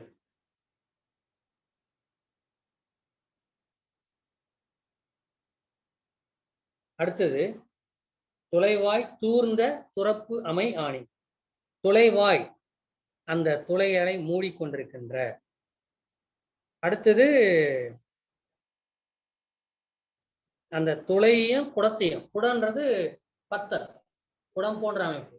இந்த துளையையும் இந்த பத்தலையும் இணைக்கின்ற வகையிலே சேர்ப்பதற்காக, குடம் இரண்டையும் சேர்ப்பதற்காக அந்த துளை இருக்கிறது. இந்த துளைகளுக்கு மறைக்கிறதுக்காக, அந்த துளைகளுடைய வாயை மறைப்பதற்காக இந்த ஆணி போட்டு முடிக்கிறது. துளையில திறந்து இருக்க வேண்டாம், தூசு போய் அடையும் அப்படிங்கிறதுனால அதை முடிக்கிருக்கு, ஆணி போட்டு முடிக்க. துளைகளின் வாய் மறைப்பதற்காக, அதுதான் தூர்ந்த துளைவாய் தூர்ந்த. அந்த துளைகளுடைய வாயை தூர்ப்பதற்காக, தூர் வாரிட்டமான்றோம்ல, தூர்ந்து போயிடுச்சுப்பான்னு சொல்றோம் இல்லையா. ஏரி, கிணறு, கண்மாய், குளம் இதெல்லாம் வந்து தூர்ந்து போயிடுச்சுன்னா தூர் வாடுறது. அது தூர்ந்து போவது எதனால? மண்ணு போய் அழுக்குகள் போய் அதை ஆழத்தை தூர்த்து விடுது. அதுபோல இங்க துளைவாயை தூர்ந்த துறப்பு அமை. துறப்பு அமைய வரிசையாக அமைகின்ற, துறப்புன்னா அந்த முடுக்குகின்ற ஆணி, துறப்பு அமை அப்படின்னு சொல்லுங்க. துறப்பு அமை ஆணி. அடுத்தது எண்ணாள் திங்கள் வடிவிற்று ஆகி. அடுத்தது எண்ணாள் 8 நாள், திங்கள் நிலவு 8ஆம் பிறை, 4ஆம் பிறை, 3ஆம் பிறைலாம் 8ஆம் பிறை. 8வது நாள் எப்படி இருக்குமோ நிலவு, அதுபோல அந்த வடிவிற்று ஆகி, அந்த வடிவத்தை போல ஆகி அப்படின்னு சொல்லி சொல்றோம். 8ஆம் நாள் பிறை போல. இது எங்க இருக்கு? யாழினுடைய தண்டு பாருங்க. யாழினுடைய தண்டு 8ஆம் பிறை போல இருக்குது. பிறை வளர்ந்த பிறை யாழினுடைய தண்டு. ஆணிகளை தாங்கி நிற்கும் கோடு அல்லது மறுப்பு என்று சொல்லப்படுகிற யாழினுடைய தண்டு.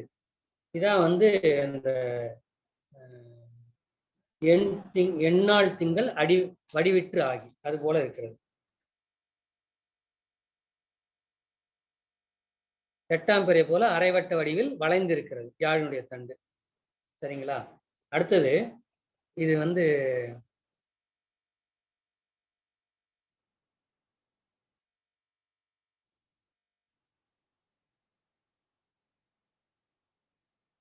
அண்ணா இல்லா அமைவரு வருவாய். அண்ணா, அண் என்று சொன்னாலே அது அன்னத்தை குறிப்பது, அண்ணனை குறிப்பது, அண்ணாந்து பார்ப்பதை குறிக்கிறது. அண்ணா இங்க வந்து இந்த அன்னத்துக்கு பக்கம் இருக்கிற நாக்கு, இந்த உள்நாக்கு இல்லாத அண்ணா, உள்நாக்கு இல்லாத அமைவருன்னா அமைந்த, உள்நாக்கு இல்லாமல் அமைந்த, உள்நாக்கு அமைந்த வருவாய். அமைவரு வருவாய். அமைவரு வருவாய்னா அமைந்த, வருவாய்னா வெறுவாய். அது ஏற்கனவே நம்ம பானாட்டு படையில பார்த்தோம். வருவாய்னாக்க யாழை பற்றி சொல்லும்போது அங்கேயும் வருவாய்ன்னு சொல்லாது, வெறுவாய். அது இந்த இடத்துல இருக்கு, அண்ணாந்து இருக்கு. உள்நாக்கு இல்லாமல் இருக்கிறது, வெறும் வாயா இருக்கிறது. வாய் என்று சொன்னால் நாக்கு இருக்கணும், நாக்கு இல்லைங்க. அதுதான் அண்ணா இல்லாத அமைவரு வருவாய். பாம்பு அணந்தன்னா ஓங்கீரு மறுப்பின். பாம்பு அணந்தன, பாம்பு தலையை அண்ணாந்து பாக்குற போல, பாம்பு படம் எடுத்திருக்கிறது போல இந்த பாம்பு தலை. ஒரு நிமிஷம், ஒரே ஒரு எழுத்து. இது வருவாய், வருமாய் பகரம் மகரம் எழுத்து கொஞ்சம் திருத்தம் பண்ணணுமா உங்ககிட்ட கேட்குறேன். செயல்ல வந்து வருமாய் மாவண்ணா மா நெடில் இருக்கு. நீங்க காமிக்கிற கண்ணி திரையில வருவாய் வா வகரம் இருக்கு. வல்லின தான் சார். வெறும் வாய்க்கு எந்த ரூ போடுவோம்? நான் ரூ வடனா இடன ரகர ரூவா அதுவா நான் கேட்க வரல. அந்த ரூவுக்கு அடுத்தாப்புல பாருங்க மா நெடில் இருக்கு செயல்ல நூல்ல. நீ காமிக்கிற திரையில இருக்கக்கூடிய அந்த படத்துல ரூவுக்கு அடுத்தாப்புல வா இருக்கு. வா மா போடணுமா வா போடணுமாங்கிறது தான். வாய்ங்கிற பொருள் வந்தா வாய் இது மேல திரைப்படம் நீங்க காட்டுற கணினி திரையில சரி. நூல்ல வந்து இப்ப திருத்தணும்னு நினைக்கிறேன். எழுத்துப்பிழை இருக்குதான்னு கேக்குது. இல்லையே தொடர் வருவாயும் தான் இருக்குது நூல்லையும். அண்ணா இல்ல அமைவரு வருமாய் இருக்குல்ல வருமாய் வருமா தானே வருது கடைசி சொல்லல. இல்லையே வருவாய் தான் இருக்கு. என்னுடைய நூல் நான் வச்சிருக்கிற நூல்ல வருவாய் தான் இருக்கு. அமைவரு வருமா மாய் மா நெடில் இருக்குது. மா இல்ல வா தான் இருக்கு. அப்படியா? வா தான் இருக்கு. உங்களுக்கு வந்து அச்சு மை விழுந்திருக்கும் போல. அங்க வாய் வா தான். நான் சொல்லக்கூடிய எந்த இடத்துல அமைவருன்னு இருக்கு இல்லைங்களா? அதுக்கு அடுத்த சொல்றேன். அடுத்த சொல்லு வருவாய் தான் இருக்கு. வருவாய் தான் இருக்கா? எனக்கு மா இருக்கு. வருமாய் இருக்கு. மாவண்ணா நெடில் இருக்கு. இல்ல அது வந்து என்ன இருக்குன்னா அச்சு ஏறும்போது உங்க படியில அச்சு ஏறும்போது மை விழுந்திருக்கும். அங்க அப்பி இருக்கும். சரிங்க, திருத்திக்கிறேன். ஆமா வாய் தான் வருவாய் தான். அந்த படத்துல பாக்குறீங்களா அதே வருவாய் தான். படத்துல சரியா இருக்கு வாய். நீங்க சொன்ன விளக்கமும் படம் சரியா இருக்கு. சரிங்க. அமைவரு என்றால் அதுக்கு பொருள் அமைந்த என்று பொருள். அமைவரு என்றால் அமைந்த, அண்ணா இல்லாமல் அமைந்த வருவாய், வெறும் வாய். சரிங்க. அப்ப திருத்திங்க தோழா, நீங்க திருத்திங்க. திருத்திட்டேன். சரி, அடுத்து போகலாம். சரி.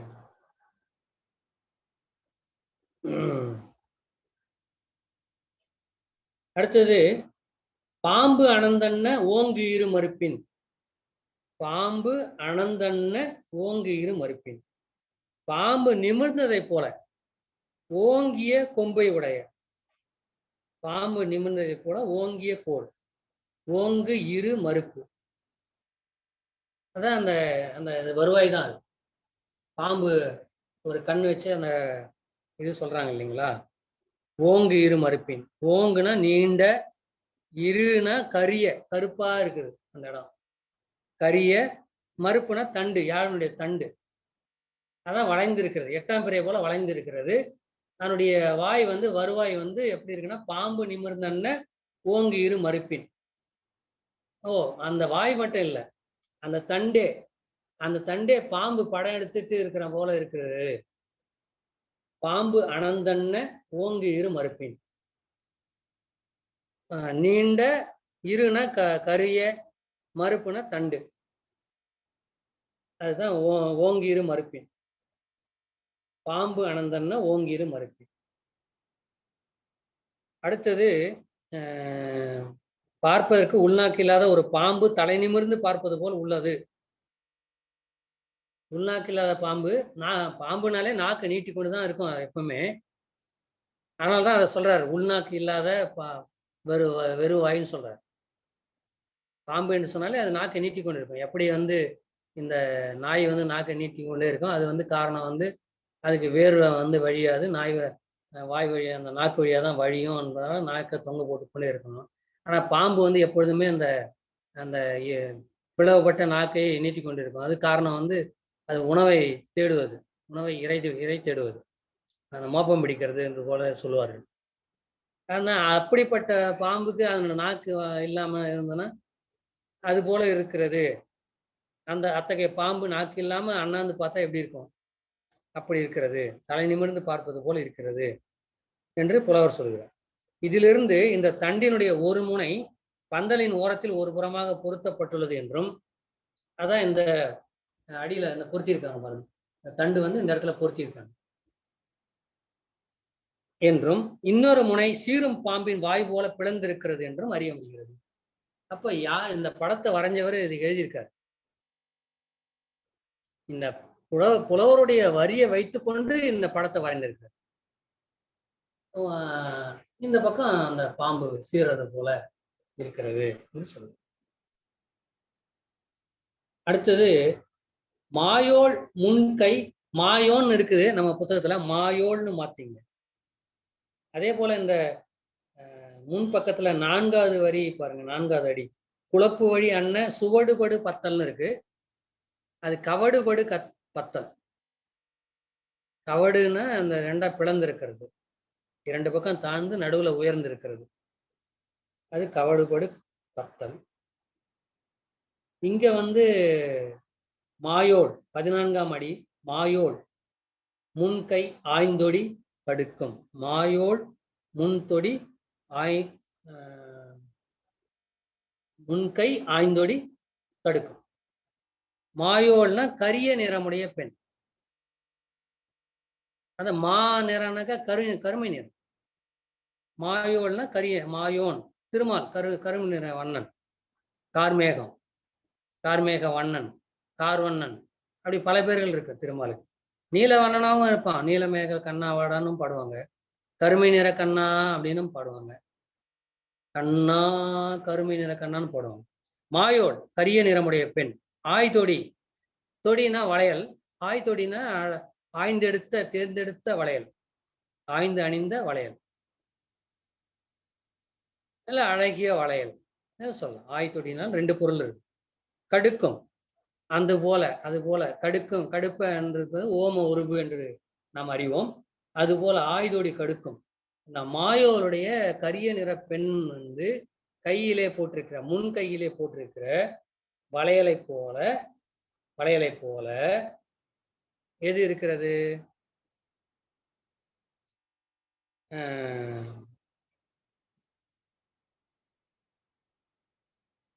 இந்த பிறகு வருகிறது. அது எது? அந்த வளையல் அழகிய பெண் ஒருத்தி முன் கையில் அணிந்திருக்க வளையல் போல உள்ளது அப்படின்ற திவவுங்கிற உறுப்பை சொல்ல போறாரு. அதுக்கு முன்னாடி இந்த இது சொல்றாரு, மாயோள் முன்கை ஆய்தொடி கடுக்கும், கரிய நிறமுடைய பெண் முன்கையிலே அழகான வளையல் அணிந்திருப்பது போல. இதான் அந்த திவவு. இந்த திவவை தான் சொல்ல போறாரு எப்படி இருக்கு. இந்த திவவை வந்து இங்க பாத்தீங்கன்னா நீங்க வளையல் போல இருக்குது, வளையல் ஒண்ணு மேல ஒண்ணு இருக்கு. ஆனா அந்த வளையல் சீராக இல்லை. இது இந்த வளையல் பெரியதாக இருக்கிறது, அடுத்த வளையல் அதை விட சிறியதாக இருக்கிறது, அது அடுத்த வளையல் இன்னும் சிறிதாக இருக்கிறது. அப்ப வேறுபட்ட அளவுகளை உடையதாக இருக்கிறது. இதையும் அந்த பாட்டுல சொல்றாரு திவவு. இந்த திவவு தனியாவே காட்டியிருப்பாங்க. இதுதான் அந்த திவவு, வளையல் போல இருக்கிறது. இது வெவ்வேறு வடிவங்கள்ல இது காட்டுறது ஒரு திவவு. இது சேர்ந்தது பாருங்க, இது அடியில ஒரு வட்டம், இது பெருசா இருக்கு. அதுக்கப்புறம் இன்னொரு வட்டம் பெருசா, அதை விட சின்னதா இருக்கு. அதுக்கப்புறம் ஒண்ணு இருக்கு குறுகி இருக்கிறது. 3 காட்டப்படுது.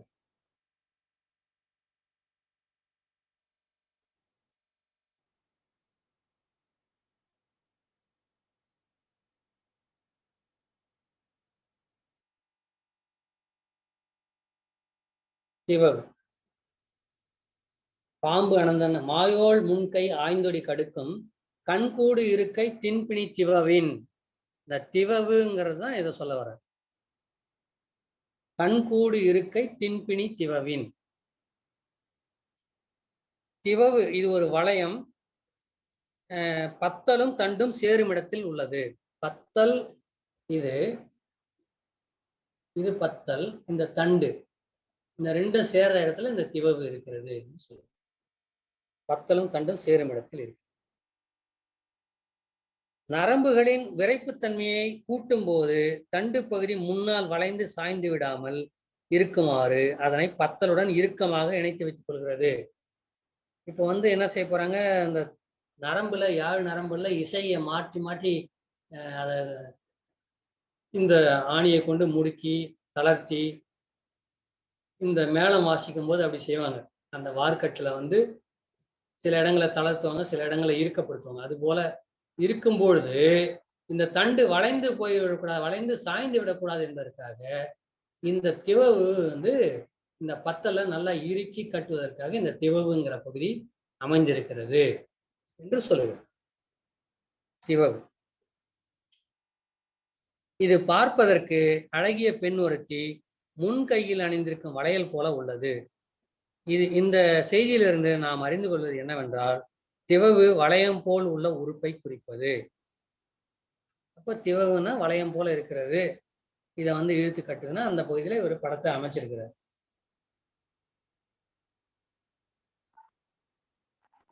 அடுத்து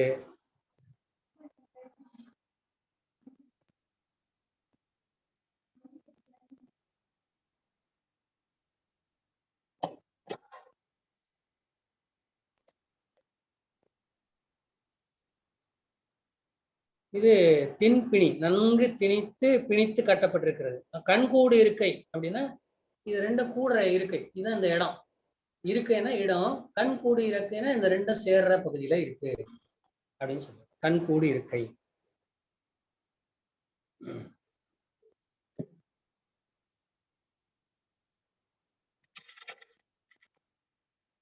தின்பிணி திவவு. ஆய்தினை அரிசி அவையல் சொல்லுங்க. இல்லைங்க தோழா, இங்க இந்த கரிக்கோல் கேட்டேன், பக்கத்துல உங்களுக்கு கேட்டுருச்சு. அடுத்தது 16வது அடி வந்து ஆய்தினை அரிசி அவையல் அண்ண. திணை அரிசி, ஆய் திணை அரிசினா அழகிய திணை அரிசி, அழகிய திணை அரிசி. அவையல் அண்ண, குத்தல் போல, அழகிய குற்றிய அரிசி திணை அரிசி போல இருக்கிறது. எது? வேய்வை போகிய விரல் உலர் நரம்பின். வேய்வை என்று சொன்னால் குற்றம், போகிய நீங்கிய, குற்றம் நீங்கிய, விரல் உலர் விரலால் சுண்டி இழுக்கக்கூடிய, இந்த யாழ் மீட்டுறது, விரலால் சுண்டி இழுக்கக்கூடிய விரல் உலர் நரம்பின். நரம்பு, நரம்பு எப்படி இருக்கிறதுனா இந்த திணை அரிசி போல இருக்கிறது, குற்றிய திணை அரிசி போல இருக்கிறது என்று சொல்லுவோம். திணை அரிசி மாவினால் செய்த இடியாப்ப இடை போல தோன்றுகிறது. இடியாப்ப இடை போல இருக்கிறதா, திணை அரிசி மாவினால் செய்த இடியாப்ப இடை போல இருக்கிறது இந்த நரம்பு. துளைக்குள் செலுத்தப்பட்டு விரலால் மீட்டப்படுவதுமான நரம்புகள். அந்த துளையில செருகப்பட்டிருக்கிறது, விரலால் மீட்டப்படுவது, இது அப்படி இருக்கிறது. இதுக்கும் வந்து நம்ம யாழ் நரம்புகளுக்கு வந்து திணை அரிசி மாவினால் செய்த இடியாப்ப இடை போல மாவினை இடியாப்ப குழாயில இட்டு பிழியிறாங்க. முறுக்கு குழாயில பிழிகிறோம் இல்லைங்களா? அப்ப அந்த ஓட்டை வழியாக அந்த கம்பிகள் வருகின்றனவா? அதுபோல இடியாப்பத்துக்கு வந்து சின்ன சின்ன ஓட்டையா இருக்கும், கொஞ்சம் கடினமாக தான் பிழியணும் அதை. அது வந்து அந்த இடியாப்ப குழாயிலிருந்து பிழியும் பொழுது கம்பி போன்ற இடைகள் கீழே விழுகின்றன. அந்த இட்லி பானைக்குள்ள அந்த துணியில அந்த இடியாப்பத்தை பிழிஞ்சு வைக்கிறோம், விழுகின்றன. அதுபோல யாழ் நரம்புகள் யாழ்த்தண்டினுடைய மேல் பகுதியில் துளைகள் வழியாக செலுத்தப்பட்டு முடுக்கு ஆணிகளுடன் இணைக்கப்படுகின்றன. அதுபோல இந்த யாழ் நரம்புகள் வந்து இந்த துளையில துளை வழியாக செலுத்தப்பட்டு இந்த ஆணிகளால முடுக்கப்பட்டுள்ளன அப்படின்னு சொல்றோம். ஆணிகளை முடுக்குவதன் வழியாக நரம்புகளின் உரைப்புத்தன்மையை, விரைப்புத்தன்மையை கூட்டலாம், குறைக்கலாம். இப்போ இத்தனை நரம்பு இருக்குல்ல, இத்தனை நரம்புல ஒரு நரம்ப நல்லா முடுக்கலாம், ஒரு நரம்பை தளர்த்தலாம், இல்லை இந்த நரம்பை தளர்த்தலாம், அந்த நரம்பை இருக்கலாம். அப்போ வெவ்வேறு வகையான ஒலி இசை கேட்கும். அதே வந்து யாழ்ல பல வகைகள் இருக்குன்ன, சீரியாழ், பேரியாழ், மகரையாழ், செங்கோட்டையாழ், இப்படி இருக்கிற பல யானைகள். அதில் 7 நரம்புகள் உள்ள யாழ் சீரியாழ், 21 நரம்புகள் உள்ளது பேரியாழ் என்று படித்திருக்கிறோம். அப்போ பாருங்க எத்தனை வகையான இசைகளை தர முடியுன்றதை பாருங்க. அப்போ இதுல இருந்தெல்லாம் என்ன தெரியுதுன்னா, யாழினுடைய அமைப்பு, யாழினுடைய உறுப்புகள், யாழினுடைய அந்த ஒவ்வொரு நரம்புகள், ஒவ்வொரு கருவியினுடைய ஒவ்வொரு உறுப்புகளும் எப்படியெல்லாம் வந்து அந்த நுணுக்கம், இசைக்கருவியினுடைய நுணுக்கம் 2000 ஆண்டுகளுக்கு முன்னாடி, 1800 ஆண்டுகளுக்கு முன்னாடி இத்தகைய இசைக்கருவி, அதனுடைய உறுப்புகள், அதனுடைய அமைப்புகள் எவ்வாறெல்லாம் கட்டப்பட்டிருக்குன்னா, வெவ்வேறு இசையை எப்படி உருவாக்குவதற்கு வெவ்வேறு நரம்புகள், வெவ்வேறு முடுக்கங்கள், இதெல்லாம் ஒரு பக்கம் நமக்கு தெரியுது, நுணுக்கம் தெரியுது. இன்னொரு பக்கம் இலக்கிய நயங்கள் தெரியும். ஒவ்வொரு உறுப்பையும் அவங்க எப்படியெல்லாம் வந்து இன்னொரு உயிரோட ஒப்பிடுறாங்க. நண்டினுடைய கண் போலன்றாங்க, பாம்பு நிமிர்ந்தன்றாங்க, மானுடைய குழம்பு போன்றதுன்றாங்க, பெண்ணுடைய வயிற்றில இருக்கிற அந்த மென்மையான மயிர் போல, அந்த பின்னாடி உள்ள பெண் வந்து கரிய நிறம் உள்ள பெண், அந்த நிறம் வந்து செந்நிற பெண்ன்ற. அப்பதான் அந்த கருப்பு நிற மயிர் நல்லா தெரியும். அது போல இங்க தெரிகிறது பொல்லம் பொத்திய பொதியொரு போர்வை அப்படின்னு சொல்றாரு. ஆனா இவர் வந்து வேற பொருள் சொல்றாரு. இந்த படத்தை வரைந்தவர் அது வந்து கண் இமை போல, அந்த அந்த இமையில உள்ள அந்த மயிர் போல இந்த பொல்லம் பொத்திய புதியொரு போர்வை இருக்கிறது என்று இவர் சொல்கிறார். இப்படி இந்த புலவர் வந்து அவ்வளவு இயற்கையாக இருக்கக்கூடிய அந்த உயிர்களையும் இயற்கை காட்சிகளையும் அந்த ஓமைப்படுத்துகின்ற அழகு, ஓமை அணிகள் அப்பப்பா சொல்லி மாள முடியாது. நமக்கு வியப்பாகவும் வியப்பா இருக்கிறது. அவ்வளவு அழகிய ஒரு இலக்கியமாக இந்த இலக்கியம் இருக்கிறது. அடுத்தது ஆய்தினை அரிசி அவையல் அன்ன வேய்வை போகிய விரல் உலர் நரம்பின். அந்த விரல்களால் சுண்டக்கூடிய அந்த யாழினுடைய நரம்பு இப்படி குற்றம் நீங்கிய, வேய்வை போகிய குற்றம் நீங்கிய அளவுக்கு இருக்கிறது என்று சொல்லுவோம். அடுத்தது கேள்வி போகிய, போதியன்னு இருக்கு, அது போகியன்னு திருத்திக் கொள்ளுங்கள். கேள்வி போகிய, குற்றம் போகிய, கேள்வி போகிய நீள் விசி தொடையல். கேள்வி போகியனா முற்று பெற்ற. கேள்வினா இங்க வந்து கேள்வி என்பது தெரியும் நமக்கு, வினா அல்ல, கேட்டல், கேட்டல் அறிவு, கற்றறிவு, கேட்டல் அறிவு, பார்த்தல் அறிவு, பட்டு அறிதல், பட்டறிவு, 4 வகையான அறிவுகள். பார்த்தறிதல், கேட்டறிதல், உற்றறிதல், பட்டறிதல், அது வந்து கேட்டறிதல்ல கேள்வி. செல்வத்து செல்வம் செவிச்செல்வம் அச்செல்வம் செல்வத்துல எல்லாம் தலைன்னு கேள்வின்ற அதிகாரத்துல செவிச்செல்வத்தை, செவிக்கு உணவு இல்லாத போது சிறிது வயிற்றுக்கும் ஈயப்படும்னு செவிக்கு உணவை தான் முன்மைப்படுத்துறது, முதன்மைப்படுத்துறது. இப்படி 10 குறளையும் நம்ம பார்க்கிறோம் இல்லைங்களா. அந்த கேள்வி இங்க எதுக்கு ஆகுதுன்னா யாழுக்கு ஆகுறது, அதாவது ஆகு பெயராகிறது. பாராட்டுப்படையில பார்த்தோம் நம்ம கேள்வி அப்படின்னு பார்த்தோம் நம்ம, அது சிறுபாராட்டுப்படையில. அங்கேயும் வந்து கேள்வி வந்து யாழுக்கு ஆகியது. அதுபோல இந்த ஆகு பெயராக கேள்வி என்பது இங்க யாழுக்கு ஆகிறது, யாழ் இசைக்கருவிக்கு ஆகிறது, யாழ் இசைக்கு ஆகிறது என்று சொல்லலாம். முற்று பெற்ற, துறை போகிய அப்படின்னா அந்த துறையில வந்து எல்லா அறிவுகளையும் பெற்றவர்னு பேரு, அது துறை போகிய. அதுபோல கேள்வி போகிய, இசை முற்று பெற்ற, நீள் விசி, நீண்ட கட்டை உடைய, நீள் விசி தொடையல், யாழினுடைய நரம்பு தொடர்ச்சி இசை முற்று பெற்ற நீண்ட கட்டுதலை உடையது. இந்த யாழ் இருக்கிற இந்த யாழினுடைய நரம்பு தொடர்ச்சிகள் இருக்குல்ல, அதனுடைய இசை வந்து முற்று பெற்ற நீண்ட கட்டுதலை உடையது அப்படின்னு சொல்ற. அதான் வந்து கேள்வி போகிய நீள் விசி தொடையல். மனம் கமிழ் மாதரை மண்ணி அன்ன. இது எல்லாத்தையும் அப்படி சொல்லிட்டு கடைசியில என்ன சொல்லுவாருன்னா, ஒரு மனம் கமிழ் மாதரை, அதாவது ஒரு திருமணம் ஆகின்ற ஒரு பெண் எப்படி அழகுபடுத்துவார்களோ, அலங்காரம்ன்ற சமஸ்கிருத சொல்லுவாங்க, திருமண அழகு, இந்த பியூட்டி பார்லர்ன்றாங்களே இன்னைக்கு, அந்த திருமண பெண்ணை அழகுபடுத்துவார்களோ, அடி முதல் முடி வரை, தலை முதல் கால் வரை, அப்படி இந்த மன்னி அன்ன, மணங்கமழ் மாதரை மன்னி அன்ன. மாதர் என்று சொன்னால் பெண் தெரியும். மன்னி அன்ன அழகு செய்தது போல, திருமண மணமகளை அழகு செய்தது போல இந்த யாழ் இருக்கிறது என்று சொல்லுவோம். யாழுடைய அமைப்பு உறுப்புகள் எல்லாம் பார்த்தா ஒரு பெண்ணை அழகுபடுத்துவது போல அந்த யாழ் அழகுற அமைக்கப்பட்டிருக்கிறது என்று புலவர் வியந்து செம்மாந்து மிகவும் மகிழ்ச்சியுடன் இரும்பூது எழுதி சொல்லுகின்றார். மணங்கமழ் மாதரை. அப்படி இதான் சிலப்பதிகாரத்திலையும் இப்படி சொல்றாரு, உரையாசிரியர் எழுதியிருக்காரு. சிலப்பதிகாரத்திலையும் அந்த யாழை பத்தி சொல்லும்போது, சித்திர படத்துள் புக்கு செழுங்கோட்டி மலர் உணைந்து மைத்தடங்கன் மணமகளிர் கோலம் போல வனப்பெய்தி அப்படின்னு சிலப்பதிகாரத்துல காணல் வரின்ற போய் இதுல வருது, காதையில வருது. அதான் சொல்றாரு. அதுபோல பெண்ணை, அழகிய மணமகளை அலங்கரிப்பது, அழகு செய்தது போல இருக்கிறது மண்ணி அன்ன அணங்கு மெய் நின்ற அமைவரு காட்சி. அணங்கு மெய் நின்ற, அணங்குன்னு சொல்லும் போதே நமக்கு இன்னைக்கு வந்து தமிழணங்கு, அந்த ஏஆர் ரகுமான் போட்ட அந்த அணங்கு, தமிழணங்கு என்ற படம் நினைவுக்கு வருகிறது. மிக அழகான ஒரு வேலையை செய்திருக்கிறார். அதை வரைந்தவர் யார் என்று தெரியவில்லை. அந்த அணங்கு, அணங்கு என்று சொல்வதற்கு நிறைய பொருள் இருக்கிறது. அணங்கு என்று சொன்னால் அது பெண்ணை குறிக்கும். தமிழணங்கு, நீராறும் கடலொடுத்த என்ற மனோன்மணிய சுந்தரனார் பாடல் வருது இல்லைங்களா?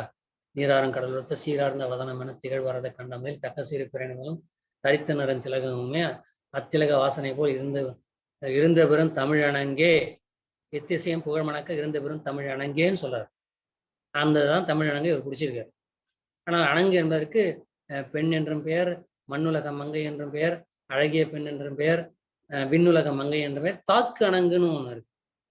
தாக்கு அணங்கு அது வந்து தாக்கும், அந்த அழகால தாக்கும், உடலால தாக்கும், அப்படி நோயால தாக்கும் அப்படிங்கிறத தாக்கு அணங்கு அப்படின்னு இருக்கு. ஆகவே இந்த தாக்கு அணங்கு, இவர் போட்டிருக்க அந்த அணங்கு என்ற சொல் பொருத்தமாக இருக்கிறது. இவள் அழகியவள், இவள் செம்மாந்து நிற்பவள், இவள் மூதில முதன்மொழியாள், கன்னி தமிழாள் இவள் என்றெல்லாம் சொல்லுவதை விட அந்த அணங்கு தாக்குவாள் உன்னை, ரகர வேல் கொண்டு தாக்குவாள் உன்னை, இந்தி தெரியாது போடா என்று சொல்வது போல அமித்ஷாவே இன்னைக்கு வந்து வடகிழக்கு மாநிலங்கள் எல்லாம் சேர்ந்து அந்த மாணவர் அமைப்பு தெரிவித்திருக்கிறார்கள், நாங்கள் இந்தி படிக்க முடியாது என்று தெரிவித்திருக்கிற செய்தியை நமக்கு காதுல விழுகிறது. ஆக அதுலயும் ஒருத்தன் வந்து என்ன தமிழ் பெண்ணை கருப்பா போட்டிருக்கிற அப்படின்னு, கருப்பு தான் எங்கள் நிறம் இருந்தது. நிறைய அதுக்கு மறுப்புகள் எல்லாம் இந்த கலையரசி அம்மா போன்றவர்கள்லாம் நிறைய காணொலிகள் நாம் பார்க்கின்ற மகிழ்ச்சியா இருக்கின்ற காணொலிகள் நாம் பார்த்து கொண்டிருக்கிறோம். ஆகவே இந்த அணங்கு என்ற சொல் நம்முடைய நெஞ்சிலே பதிந்துவிட்ட ஒரு சொல்லாக என்று மாறி இருக்கின்றது. அணங்கு மெயின் நின்ற அமைவரு காட்சி. அணங்கு மெயின் நின்ற அணங்கு வந்து 21வது அடியில வந்து அணங்கு மெயின் நின்ற அமைவரு என்று சொன்னாலே அமைந்த, முன்னாடியே கூட அந்த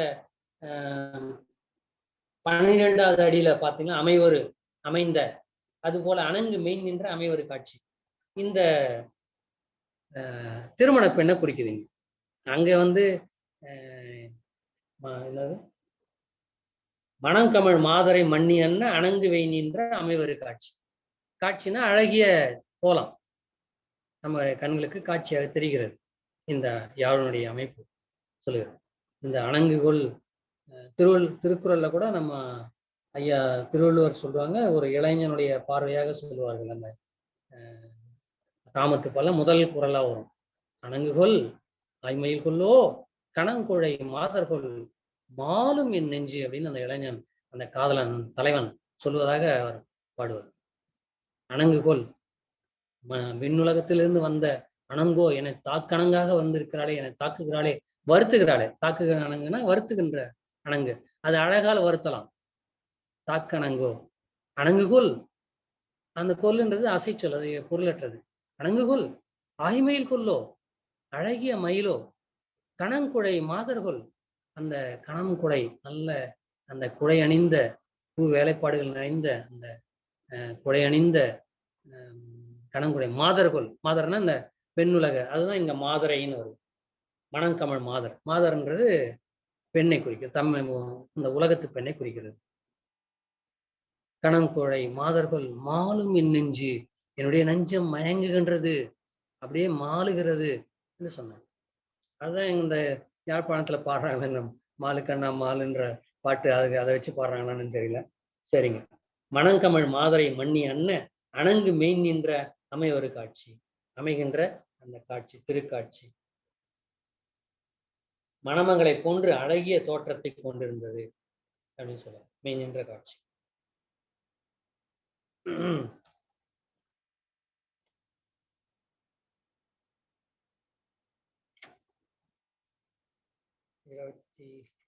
அவ்வளவுதான். இல்லை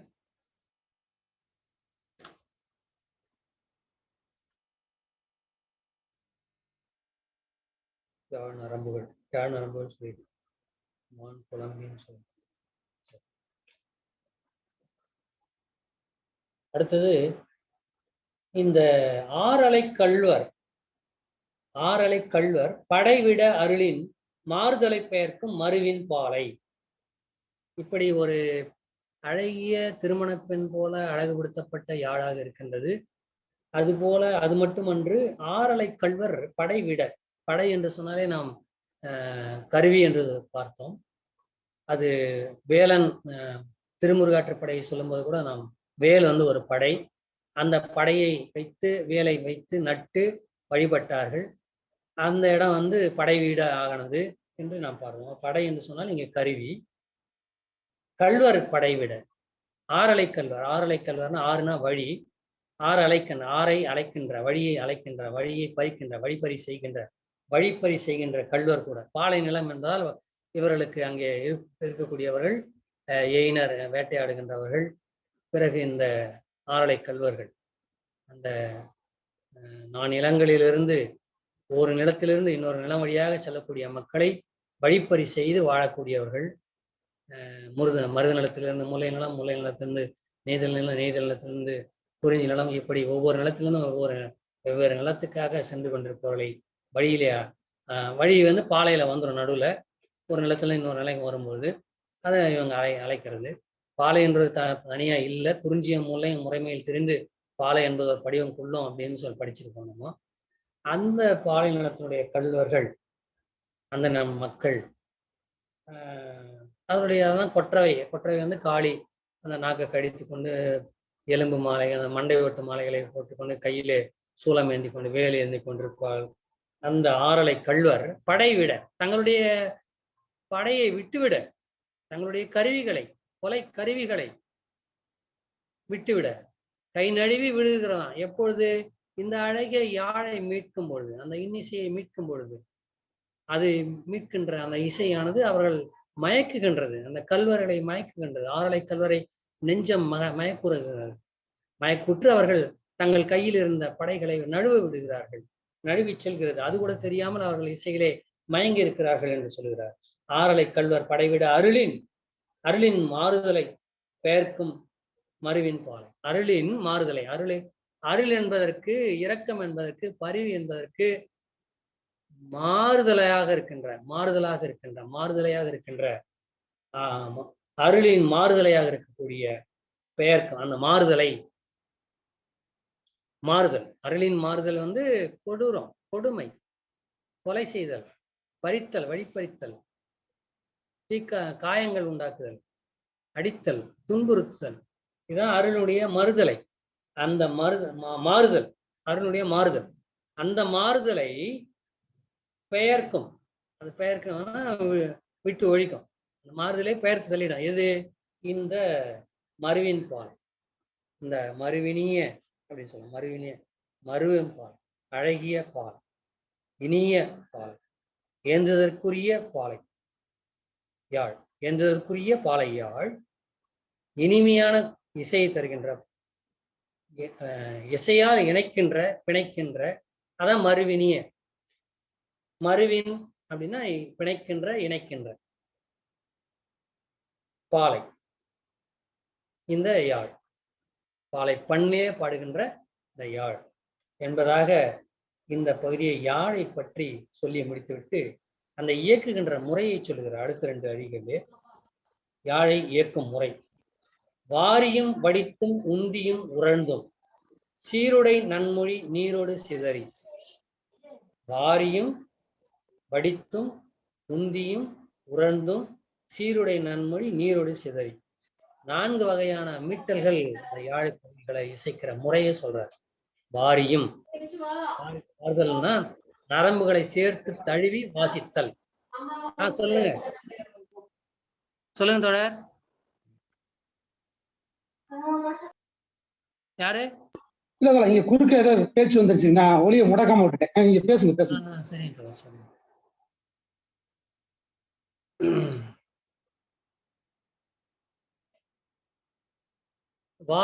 வார்தல்னா நரம்புகளை சேர்த்து தழுவி வாசித்தல். சுட்டு விரலால் வாசித்தல்னு ஒரு சுட்டு விரலால சுன்றது அந்த நரம்பு கருவிகளை, யாழுடைய நரம்பை, அதான் வார்தல் என்று சொல்லுகிறார். அடுத்து வடித்தல். வடித்தல்னா உருவுதல் அல்லது சுண்டுதல்.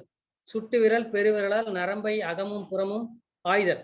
அந்த நரம்பை வந்து ஆய்தல், அதாவது இசைக்கிறதுக்கு முன்னாடி அந்த பண்ணுக்கு ஏற்ற இசை முன்னாடி வந்து அவங்க வந்து இந்த மாதிரிலாம் செய்யறது. இந்த மேளம் வாசிக்கிறவங்க தட்டி தட்டி பார்ப்பாங்க. அதே போலதான் யாழை வார்தல். அடுத்தது வடித்தல், உந்துதல், நரம்புகளை தெரித்தல். நரம்புகளை தெரித்து வன்மையாக எங்க ஒலிக்கிறது, மென்மையாக எங்கே ஒலிக்கிறது, இடைப்பட்ட பகுதியாக எங்கே ஒலிக்கிறது என்று ஆய்வு செய்தல். அதான் உந்துதல்.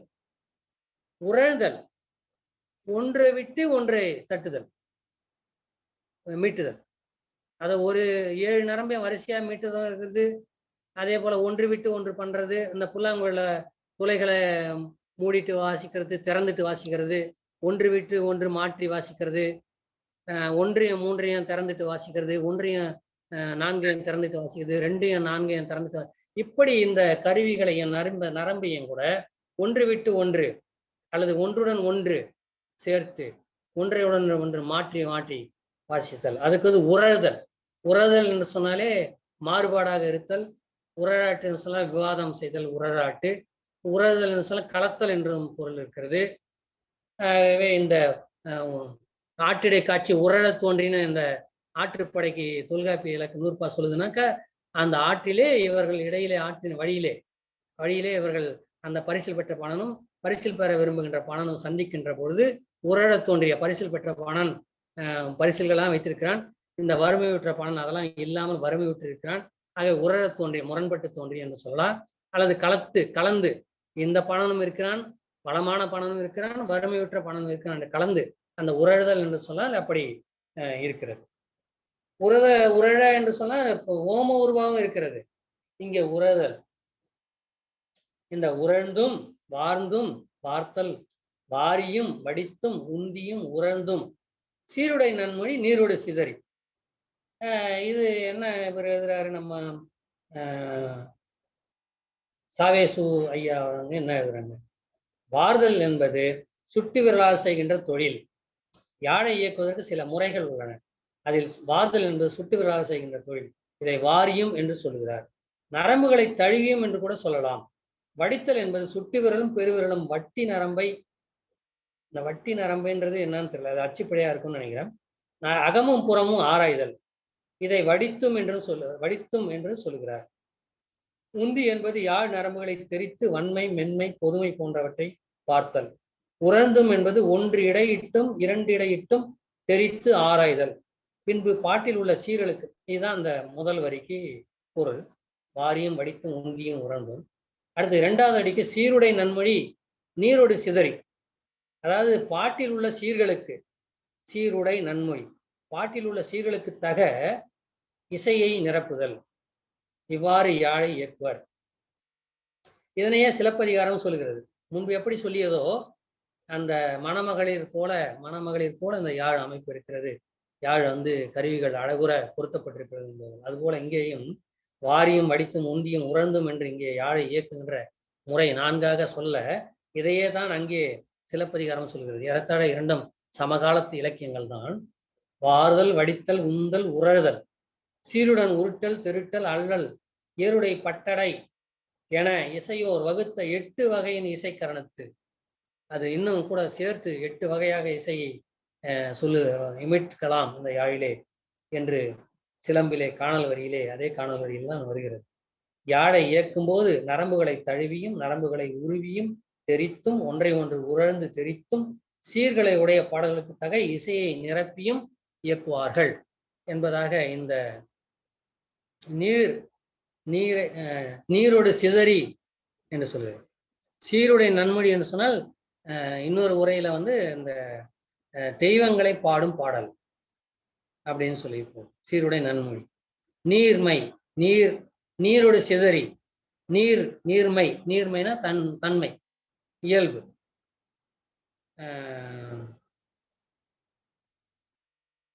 அது திருக்குறள்ல கூட நீர்மைன்னு வருங்கல்ல, அந்த குறள் நினைவு வர மாட்டேங்குது.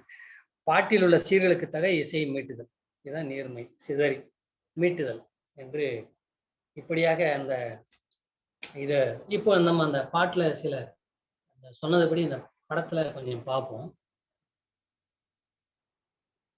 இதுதான் இந்த யாழ், பல்வேறு வகையான யாழ்களை பார்த்திருக்கிறோம்.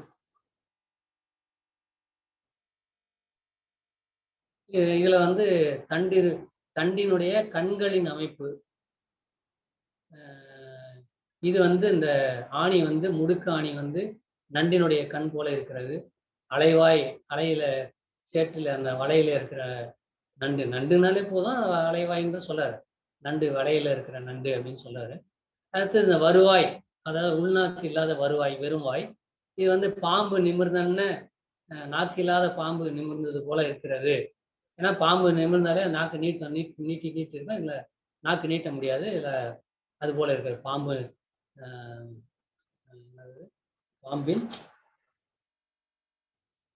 பாம்பு தூர்ணம், பாம்பு அனந்தன்ன. அது போல இந்த தண்டு வளைந்திருக்கிறது. அடுத்தது நரம்புகள் இழுத்து கட்டப்பட்டிருக்கிறது. இந்த இடியாப்பம் நரம்பு இழை போல இருக்கிறது, அதை சேர்த்து கட்டி இருக்கிறது என்று சொன்னார். அடுத்து பத்தல் என்றது அதனுடைய அடிப்பகுதி. அதனுடைய நிறம் இப்படி இருக்கிறது. அதனுடைய தோல் இந்த மேல் பகுதி, அடிப்பகுதியையும் மற்ற யாழுடைய உறுப்புகளை இணைக்கிற பகுதி தோல். அதுக்கு பிறகு இந்த தண்டையும், அந்த தண்டு இந்த மீட்டும் பொழுது இப்படி வளைஞ்சு சாய்ந்து விடக்கூடாது என்பதற்காக இந்த திவவு என்ற உறுப்பின் மூலமாக கட்டப்பட்டிருக்கிறது. இந்த திவவு வெவ்வேறு வளையங்களால் ஆனது, வெவ்வேறு அளவுகளால் ஆன வளையங்களால் ஆனது. அந்த அளவு மாறுபடுகிறது. இது எப்படி இருக்கிறதுன்னு சொன்னால், ஒரு பெண், கரிய நிற பெண் தன்னுடைய, இது சிவப்பு நிற பெண் உடைய இதுல இருக்கிறது. இந்த இங்க கரிய நிற பெண் முன்கையிலே வளைந்திருக்கிற வளையல் போல இருக்கு. அது கருப்பா இருக்கிறதுனால அப்படி கரிய நிற பெண்னால இவர் கருப்பு வனத்தை தீட்டிருக்காரு. அது சிவப்பு வனத்தை தீட்டிருக்காரு, சிவப்பான பெண்ன்றதுனால. இந்த வளையல் இப்படி வேறுபடு வளையலா இருக்கிறது, பல்வேறு தளர்வான வளையலா இருக்குது. ஆனா நீங்க பெண்கள் கையில போட்டிருக்கிற அந்த வளையலை பார்த்தோம்னா, நம்ம சில நேரங்கள்ல என்ன செய்வாங்கன்னா, அந்த வளையலை பின்தள்ளி இறுக்கிடுவாங்க. அது ஏதாவது வேலை செய்யும் போது அது இடைஞ்சல் கொடுக்கும், தொல்லை கொடுக்கும். இப்படி இப்படி ஆடிட்டு இருக்கோம், சத்தம் ஓசை வந்துகிட்டு இருக்கும். அதனால இவர்கள் இறுக்கி அதை இது பண்ணுவாங்க.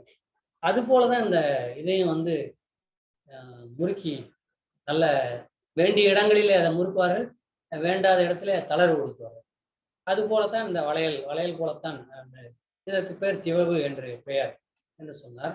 பிறகு மான் குழம்பு அண்ணன் போன்றது அந்த தோலுடைய பத்தலுடைய மேற்பகுதி, பத்தலுடைய அடிப்பகுதி. இது அந்த பொல்லம் பொத்திய பொதியுறு போர்வை, இதுதான் அந்த பொல்லம் என்ற பகுதி. அந்த அந்த பொல்லங்களை எல்லாம் பொதிந்திருக்கின்ற அந்த போர்வை. இந்த பொல்லம் என்பது எப்படி இருக்குன்னு சொன்னால், இவருடைய இந்த படத்தை வரைந்தவர் அந்த பாட்டினுடைய அடிக்கு கண்ணினுடைய இமையிலே இருக்கின்ற முடி போல இருக்கிறது சொன்னார். பாட்டிலே அந்த உரையாசிரியர் சாவேசு அவர்களும் கிவாஜி அவர்களும் என்ன சொல்கிறார்கள் என்பதுனா, அந்த இதுதான் சொல்றாங்க, பெண்ணினுடைய இளஞ்சொல், பெண்ணினுடைய எய்யா இளஞ்சொல் அப்படின்னா, இன்னும் எத்தனை மாசம் தெரியாத இளம் சூழ், ஒரு 2-3 மாதம், 1 மாதம் 2 மாதம் கருவுற்ற பெண்ணுடைய செந்நிற பெண்ணுடைய அந்த வயிற்றிலே இருக்கின்ற முடி போல இருக்கிறது என்று அவர்கள் எழுதியிருக்கிறார்கள். பிறகு இந்த யாழுடைய உறுப்புகளாக 8 பத்தல், கோடு அல்லது மறுப்பு, அதான் தண்டு, யாழ் தண்டு. அந்த தண்டின் மேல உள்ள ஆணிகள், வெண்கை, நரம்பு, பச்சை என்ற தோல் என்ற பகுதி, போர்வை. இந்த தோலையும் அந்த இதையும் சேர்த்து இணைத்திருக்கின்ற போர்வை, திவவு அந்த பகுதியை பார்த்தோம். இப்போ அடுத்தது இந்த யாழ்ப்பத்தனுடைய புறத்தோற்ற வண்ணம், அதற்கான ஓமைகளும் இந்த பாட்டில் சொல்லலை. ஆனால் வேற பானாற்று படையிலையும் வருது, மலைபடு கடாமையும் வருது, முருகாற்று படையிலையும் வருது யாழ் பற்றி. அதுல இந்த மலைபடு கடாமில் சொல்லுவாங்க, பானாற்று படையிலும் படிச்சிருக்காங்க. அதாவது குமிழம்பழத்தினுடைய வெளிப்புற தோல் அதனுடைய இது, அப்புறம் உள்புறம் இருக்கிற திவவு இங்க, அதே போல இந்த பாதிரி மலர் அதனுடைய வெளிப்புற தோற்றம் இங்க, அதே போல அந்த உள்புற தோற்றம் இங்க, அதே போல கலாக்கனி பலாப்பழம் அதனுடைய தோற்றம், இந்த தோற்றம் இங்கே, அது இந்த தோற்றம் இங்கே, அப்படி செந்நிற தோலாகவும் மஞ்சள் நிற போர்வையாகவும் இருக்கிறது என்று சொன்னார். அருமையா வரைஞ்சிருக்க. அவர் பேரு தான் எனக்கு சரவணன் நினைக்கிறேன், பொன் சரவணன் நினைக்கிறேன். இல்லை நீங்க இந்த பாட்டு போட்டாலே அவருடைய அந்த இது வருது. இந்த பத்தல் என்பது யாழ் உறுப்புகளின் முதன்மையானதும் அடிப்படையானதும், உறுப்புகளில் பெரிய பரப்பு கொண்ட உறுப்பு, யாழினுடைய ஏனைய உறுப்புகளை தாங்கி நிற்கும் உறுப்பு, திருவோடு போல மரத்தினால் செய்யப்பட்ட ஆழமான ஒரு களம். ஆனால் அதிலிருந்து வேறுபட்டது, சற்று வேறுபட்டது.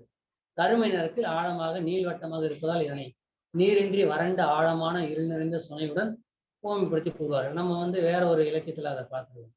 பத்தலுடைய மேல்புறம் வாய்ப்பகுதியில, அதாவது மேல் விளிம்புகளில் மணி போன்ற உருண்டையான அமைப்புகள் இருக்கும். இதான் அது, மணி போன்ற உருண்டையான அமைப்புகள். இந்த மணிகள் வரிசையாக அமைக்கப்பட்டு பார்ப்பதற்கு ஒரு கால் சிலம்புக்குள் பரல்கள் வரிசையாக, ஒரு சிலம்புக்குள்ள இந்த பரல் இருந்தால் எப்படி இருக்குமோ அப்படி நீள்வட்டமாக அமைந்திருப்பதை போல காணப்படும். பத்தலுடைய வாய்ப்பகுதியின் ஒரு புறத்தில் இரு முனைகளை உடைய, இந்த இடத்துல மறைஞ்சிருக்கு, அது அந்த படத்துல பார்த்தோம்னா பிறை போன்ற அமைப்பு காணப்படுகிறது. மேல் நோக்கிய பிறை போன்ற அமைப்பு காணப்படுகிறது. சில யாழ்களில் ஒரே ஒரு முனை, சிலவற்றில் 2 புறங்களில் ஒவ்வொரு முனை. யாழினுடைய தண்டினை பத்தலுடன் பொருத்துவதற்கு இந்த பிறை போன்ற அமைப்பு உருவாகிறது. யாழ் தண்டை பத்தலுடன் பொருத்துவதற்கு இந்த அமைப்பு இந்த இடத்துல, அதான் திவகு வர இடத்துல. அடுத்தது பத்தலின் கீழ்ப்புறமானது குவிந்திருக்கிறது. பார்ப்பதற்கு கண்விழி போன்ற வடிவில் இருக்கிறோம். ஏன்னா இவர் இந்த கண் இமை போன்ற முடிவு சொல்றதுனால இது கண் போன்ற வடிவத்தில் இருக்கிறது. முன்புறமாக குவிந்து இருப்பதால் இதனை பத்தலின் வயிறு என்று கூறுவார்கள். இதன் நடுவில் ஒரு கவடு போன்ற சிறு பிளவு காணப்படும். இதனை உந்தி தொப்புள் என்று சொல்லுவோம். இது பார்ப்பதற்கு மானின் கால் குழம்பின் அடிப்பகுதியை ஒத்திருக்கும். அதுதான் இந்த பாட்டினுடைய இந்த பகுதியை யாழை பற்றிய வர்ணனையுடைய முதல் வரி, குழப்பு வழி அன்ன கவடு கொடு பத்தல். இந்த கவட்டின் மேல்புறத்தில் போர்வையின் கீழ்முனையினை பொருத்துவதற்கு ஏதுவாக நீளமான விரல் போன்ற, இதுதான் அந்த பொருத்தறதுக்கு ஏதுவா அது அமைந்திருக்கிறது. பொருத்தறதுக்கு அமைப்பு வரிசையாக இருக்கும். இவற்றை பொல்லம், இந்த பொல்லத்தை போத்துறதுக்கு ஒரு போர்வை. இந்த பொல்லம் இப்படி இருக்கிறது என்று சொல்லும். கோடு மறுப்பு, யாழுடைய தண்டு உறுப்பு உயரமாக இருக்கிறது. உயரமானது ஒரு உறுப்பு, மரத்தினால் செய்யப்படும். இது உருண்டையாகவும் பளபளப்பாகவும் காணப்படுவதால் இதனை பாம்புடன் ஒப்பிட்டு கூறுவார்கள். பெரும்பாலும் இது கருநிறம் கொண்டது, அப்போ கருநாகம் போல. ஆனாலும் சில சமயங்களில் தேன் வண்ணத்திலும் இருக்கும். யாழ் நரம்புகளை தாங்கி நின்று சரியான இசையை மீட்ட இது உதவுகிறது. அடுத்து யாழின் உறுப்புகளில் மிக சிறிய உறுப்பு ஆணி. இது யாழ் தண்டின் மேல் பகுதியில் அமைந்துள்ள துளைகளுக்குள் செலுத்தப்பட்டு தம்முடைய தலையில் முடுக்குவதற்காக அமைப்புடன், அதாவது இன்றைய திருகாணி போல இருக்கும். இதனை நண்டின் தலைக்கு மேல் நீண்டு அமைந்துள்ள கண்களுடன் ஒப்பிட்டு சொல்வார்கள். இந்த ஆணிகள் மரத்தாலோ உலோகத்தாலோ செய்யப்பட்டது. மாழையால், உலோகங்கிறது சமர்க்கிறத சொல், தமிழ்ல மாழை. வெள்ளியால் செய்யப்பட்ட இந்த வட்ட வடிவ ஆணிகள் ஒளி வீசும்போது பார்ப்பதற்கு நிலவு போல தோன்றும். யாழ் நரம்புகளின் மேல் முனையின் ஒரு பகுதியினை இந்த ஆணிகளில் சுற்றி இருப்பதால் இந்த ஆணிகளை முடுக்குவதன் மூலமாக யாழ் நரம்புகளின் விரைப்பினை கூட்டவும் குறைக்கவும் முடியும். விரைப்புத்தன்மை கூட்டவும் குறைக்கவும் முடியும் இந்த ஆணியை முடுக்கிறதுனால. யாழ்த்தண்டின் மேல் பகுதியில் அமைந்திருக்கும் இது ஒரு கைப்பிடி போன்ற அமைப்பு, அதாவது வெண்கைன்னு பேர் இருக்கு. ஒரு கைப்பிடி போன்ற அமைப்பு யாழினை தூக்க உதவுவது மட்டுமன்றி யாழ் நரம்புகளின் மேல் முனைகள் அவிழாமல் இருப்பதற்கு அவற்றை இந்த கைப்பிடியில் தான் சுற்றி கட்டியிருப்பார்கள். வெள்ளியாலான இது வெண்ணிறத்தில் அமைந்திருப்பதால் இதனை வெண்கை என்று சொல்லுவார்கள். அடுத்து நரம்பு. யாழில் இசையினை உருவாக்க உதவுவது நரம்பு தான். நரம்பினை மீட்டும் போது இசை உருவாகிறது. இந்த நரம்பானது பெரும்பாலும் மரல் செடியின் இலைகளை வகுத்து உரித்தெடுத்த நாரினை வடித்து முறுக்கி செய்யப்பட்டது. மஞ்சள் நிறத்தில் இருக்கும் இதனை தினை அரிசி மாவில் செய்த இடியாப்ப இழைகளுடன் பொன்னாலான இழைகளுடனும் ஒப்பிட்டு சொல்வார்கள். பச்சை. அடுத்தது பச்சைனா விலங்கினுடைய மேல் தோலை குறிப்பது பச்சைன்னு. இங்க விலங்கினுடைய தோலை பாடம் செய்து பதப்படுத்தி அதில் சிவப்பு அல்லது காவி அல்லது செம்மஞ்சள் வண்ண சாயம் ஊட்டுவார்கள். பச்சையானது பத்தலின் மேல்புறமான வாய்ப்பகுதியினை முழுவதுமாக மூடி மறைக்குமாறு அதன் மேல் பசை கொண்டு பூசப்பட்டு பொருத்தப்பட்டிருக்கும். இத்தோலின் மையத்தில் 2 வரிசைகளில் நெருக்கமாக சிறு துளைகள் போடப்பட்டு இருக்கும். துளைகள் இருக்கும் இடம் சற்று குவிந்த நிலையில் காணப்படுவதால் இவை பார்ப்பதற்கு கழுகு மரத்தின் பாளைகளில் பூ மொக்குகள் வரிசையாக அமைந்திருப்பது போலவும், இதுதான் அந்த பானாற்று படையில வருது. வரகு பயிரில் விளைந்த கதிர்களின் மணிகள் வரிசையாக அமைந்திருப்பதைப் போலவும் காணப்படும். யாழ் நரம்புகளின் கீழ் முனையினை இந்த துளைகளுக்குள் செலுத்தி இறுக்கமாக கட்டியிருப்பார்கள். இதெல்லாம் நம்ம பார்த்ததுதான். போர்வை, தோல் வேற போர்வை வேற. பத்தலின் மேல்புறத்தினை பச்சையானது மூடியிருப்பதை போல, அதான் பச்சைங்கிற தோல் மூடியிருப்பதை போல போர்வையானது பத்தலின் கீழ்ப்புறத்தினை மூடியிருக்கும். பத்தலுடைய கீழ்ப்புறத்தை மூடியிருக்கிறது போர்வை, மேல்புறத்தை மூடியிருக்கிறது பச்சை அல்லது தோல். ஒரு தடவை அந்த படத்தை பார்த்துட்டோம்னா நமக்கு மறுபடியும்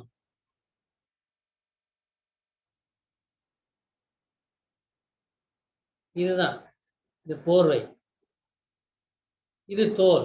இந்த செவ்விய வனத்துல இருக்கிற தோல் மேல்புறத்தை மூடி இருக்கிறது, கீழ்ப்புறத்தை மூடி இருக்கிறது இந்த பத்தல் வயிறு போல, யாருடைய வயிறு போல இருப்பது, அதை மூடி இருப்பது இந்த போர்வை.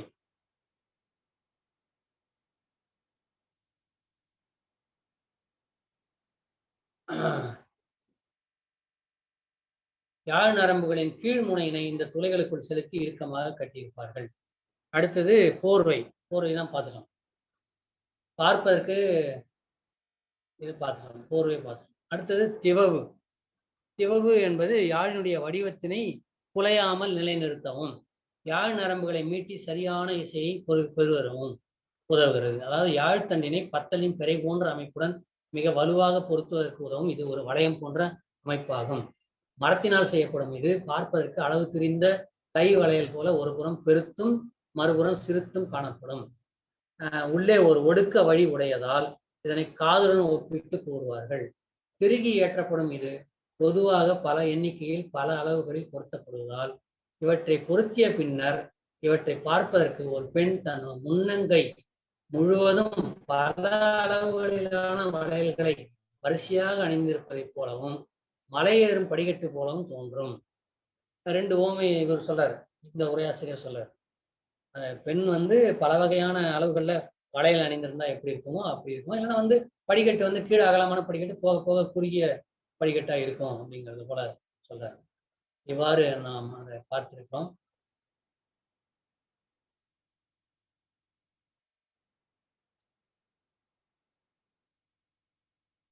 ஆகவே இத்துடன் நம்முடைய இந்த பாடப்பகுதியை நாம் முடித்துக் கொள்ளலாம். இதுல ஏதாவது நீங்கள் உங்கள் கருத்தை கூற விரும்பினால் அல்லது ஐயம் எழுப்ப விரும்பினால் எழுப்பலாம். இல்லை என்றால் வகுப்பை நிறைவு செய்யலாம். நான் வருகை பதிவுடன் எடுத்துக்கொள்கிறேன். ரவிக்குமார் ஏதோ ஒரு யூடியூப் அவர் சொன்னார் இல்லைங்களா, அந்த குழப்பு வழி அண்ணன் சுவடுபடு கவடுபடு பத்தல் அப்படிங்கிற அந்த பாட்டு இசையா ஒரு யூடியூப்ல ஏற்றிருக்காங்கன்னு சொன்னாரு. அந்த இணைப்பு தான் கொடுத்துருக்காரு. உரையாடல் பெட்டியில பார்த்தீங்கன்னா அந்த இணைப்பு இருக்கு. ஒரு குழுவிலையும் பதிவிட சொல்றேன்.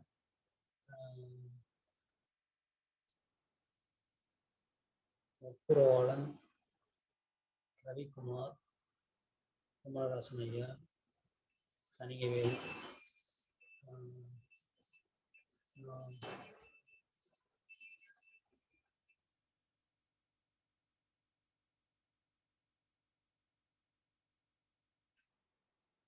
உரை சேர்த்தார். சரிங்க சார். ஐயா வேற ஏதாவது செய்தி இருக்குங்களா? இங்கேயா ஐயா குமரதாசன் ஐயா தலைமை தாங்கிற ஒரு கருத்தரங்கம் நடக்க இருக்கிறது. அது அமெரிக்கால புரட்சி கவிஞர் மன்றம் ஏற்பாடு செய்திருக்காங்க. அந்த குழுவிலையும் போட்டிருக்காங்க, அதை பாருங்க. அன்றைக்கு நம்ம எல்லாருமே கலந்து கொள்வோம். வேறு செய்திகள் தொடர் நிறைவு செய்யலாங்களா தொடர்? தோழர் ஒரு சில ஐயங்கள் தோழர். தோழர் நம்ம சிறுபான்மாற்றுப்படை பெரும்பான்மாற்றுப்படையில பானா சொல்லுங்க தோழர். சொல்லுங்க சொல்லுங்க தோழர் தோழர். கேக்குதுங்களா தோழர்? தோழர் கேக்குது. நம்ம சிறப்பு நாட்டுப்படை பெரும நாட்டுப்படையில பாணர்கள் அது பார்த்தா அவங்க பாடுவாங்க, யாழ் வச்சு பாடுவாங்கன்னு சொல்லிட்டு. அதுக்கப்புறம் விரலியர் அவங்கள பத்தி செய்திகள் வந்துச்சு. இப்போ வந்து பொருநர் இவங்க 3 பேருமே இது மாரி பாடல் வந்து பாடி பரிசில் பெற அதே இதாங்களா தோழர்? இதுல ஏதாவது வேறுபாடுகள் இருக்குதா? இந்த மாரி பாணருக்கும், விரலியருக்கும், பொருநருக்கும் அது ஒரு கேள்விங்க தோழர். ஆ விரலியர் விரலியர் வந்து பெண்பாலை குறிக்கிறது. அது வந்து பாணருடைய மனைவிய விரலியர்னு சொல்லுவாங்க. அவங்களும் வந்து பாணரை போலவே இசை மீட்டுவதில் பாடுறதில் அவங்களுக்கும் இது உண்டு, பயிற்சி உண்டு. அதையும் செய்வார்கள். பாணர்கள் என்பவர்கள் யாழிலே இசையமைத்து பாடல்களை புகழ்ச்சி பாடல்களை பாடுபவர்கள். கூத்தர் என்பவர்கள் நடிப்பவர்கள், கூத்தும் அவங்க பண்ணுவாங்க. விரலியர் வந்து ஆடுவார்கள், ஆடியும் செய்வார்கள். பாணர்கள் வந்து ஆட மாட்டாங்க. ஒரே ஒரு செய்தி தோழர் சொல்லுங்க. பொருணர் ஆற்றுப்படை அப்படிங்கிறது வந்து அவர்கள் வந்து குறிப்பாக ஏற்களம் பற்றியும் போர்க்களம் பற்றியும் பாடுவாங்க.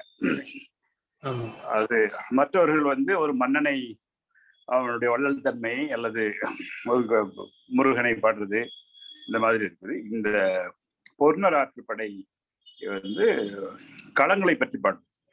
ஏற்களம் போர்க்களம்னு 2 களம் இருக்கு இல்லையா, அவைகளை பற்றி அதை முதன்மைப்படுத்துவர்களுக்கு பேர் பொருணர் ஆற்றுப்படைன்னு சொல்லியிருக்காங்க. அதுதான் எனக்கு தெரிஞ்ச செய்தி. அதை பகிர்ந்துட்டோம்.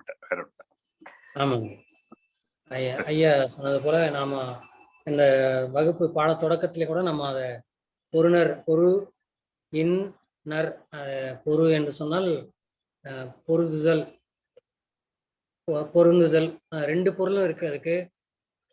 ஒன்றோட ஒன்றோட மோதல், ஒரு போரிடுதல். அதே போல ஒப்புமைப்படுத்துற ஒப்பு பொருளும் இருக்கிறது என்று இளங்குமண ஐயோட வந்து எழுதியிருக்காங்க. இந்த பொருந்துதல் வந்து பொருணர் என்பது ஐயா குமரராசன் ஐயா சொன்னது போல ஏற்களம் பாடுனர், போர்க்களம் பாடுனர், பரணி பாடுனர் என்று பொருணர் வந்து நிறைய இருக்கிறாங்க. இவர்கள் வந்து இந்த இளங்குமண ஐயா கூடுதலாக ஒரு செய்தி என்ன சொல்றாங்கன்னா, ஒருவர் போல வேடமிட்டு கொண்டு போய் பாடுவாங்க பொருணர்கள் அப்படின்னு சொல்றாரு. அந்த ஒப்புதல்ங்கிற கருத்து அது போல இருக்காங்க. சரிங்க நன்றி தோழர். இன்னொரு கேள்விங்க தோழர், இது அந்த யாழ் இருக்கிற நரம்புகள் வந்து வெள்ளி கம்பிங்களா தோழர், இல்ல வந்து வேற ஏதாவது, அது என்ன பொருளால் ஆனது? அதுவும் நம்ம யாழ் இருக்கிற ஒவ்வொரு பகுதியும் எந்தெந்த பொருளால செய்யப்பட்டது அப்படின்னு சொன்னீங்கன்னா இன்னும் நமக்கு இன்னும் நல்லா இருக்கும் தோழர். அடுத்த வகுப்புல அதாவது ஒரு வேண்டுகோள் இல்ல வேண்டுகோள் இல்ல, நம்ம எல்லாருமே பார்க்கலாம். இல்ல நம்ம வந்து இது வந்து மரத்தினால் செய்யப்பட்ட உறுப்புகளும் இருக்கின்றன, மாழையால் செய்யப்பட்ட உறுப்புகளும் இருக்கின்றன. இது வந்து நரம்பு வந்து இப்போ கடைசியா பார்த்தோம் நம்ம அம்மா மரல்ங்கிற மரத்தினுடைய பட்டையை உரிச்சு செய்தது அப்படின்ற செய்தியை போட்டிருந்தார் அவர்.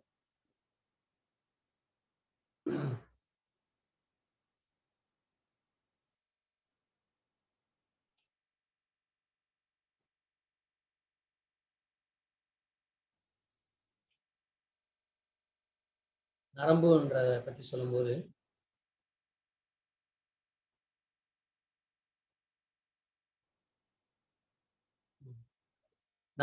நரம்புன்றத போயில யாழில் இசையினை உருவாக்க உதவுவது நரம்பு தான். நரம்பினை மீட்டும் போது இசை உருவாகுது. இந்த நரம்பானது பெரும்பாலும் மரல் செடியின் இலைகளை வகுத்து உரித்தெடுத்த நாரினை வடித்து முறுக்கி செய்யப்பட்டதுன்னு போடுறாரு இவரு. இது ஒரு தரவு மட்டும் போதாது, நமக்கு நிறைய தரவுகள் நமக்கு தேவைப்படுது. நம்ம இன்றைக்கு வந்து நம்ம வீணையில வந்து இப்போ வந்து அந்த மாழையால செய்யப்பட்ட இது பண்றாங்க. அப்புறம் அந்த ஃபைபர் நாரிழை, கண்ணாடி நாரிழை அப்படின்ற இதுலயும் செய்யறாங்கன்னு நினைக்கிறேன். அந்த நரம்புகள் நமக்கு அவ்வளோ தெரியல. அதுல இசை வல்லுநர்களை நம்ம கேட்டு பார்க்கலாம் என்னன்றது. தரவுகள் வந்து நம்ம வந்து இலக்கியங்களை மேன்மேலும் படிக்கும்பொழுது நமக்கு அது எதால செய்யப்பட்டது அப்படின்றது தெரியும். இந்த மரல் செடியோட இலைகளுடைய இது வந்து அப்படி அவ்வளவு இசைகளை, மூங்கில்ல எப்படி காற்று போய் இசை எழுப்புகிறது. அப்படி வந்து இந்த நரம்பு போல இருந்து இது இசையை தருகிறதா? அந்த யாழினுடைய அமைப்பும் அப்படி இருக்கணும். இசையை தருவதற்கேற்ற அமைப்பா இருக்கணும். வெறும் நரம்பு மட்டும் வச்சுட்டு நம்ம பண்ண முடியாது. தேடுவோம் தோழர். நம்ம தேடல் எல்லாம் நமக்கு நல்ல ஒரு தேடலை நீங்க தூண்டி விட்டுருக்கிறீங்க. தேடுவோம். தோழர், இன்னொரு தகவல் தோழர், நீங்க தமிழணங்கே வந்து சிறப்புக்கு 2, 3 வகுப்பா சொல்லிட்டு இருக்கீங்க தோழர். நம்ம அதை பத்தி ஒரு சின்ன ஒரு செய்திங்க தோழர் நான் படிச்சது.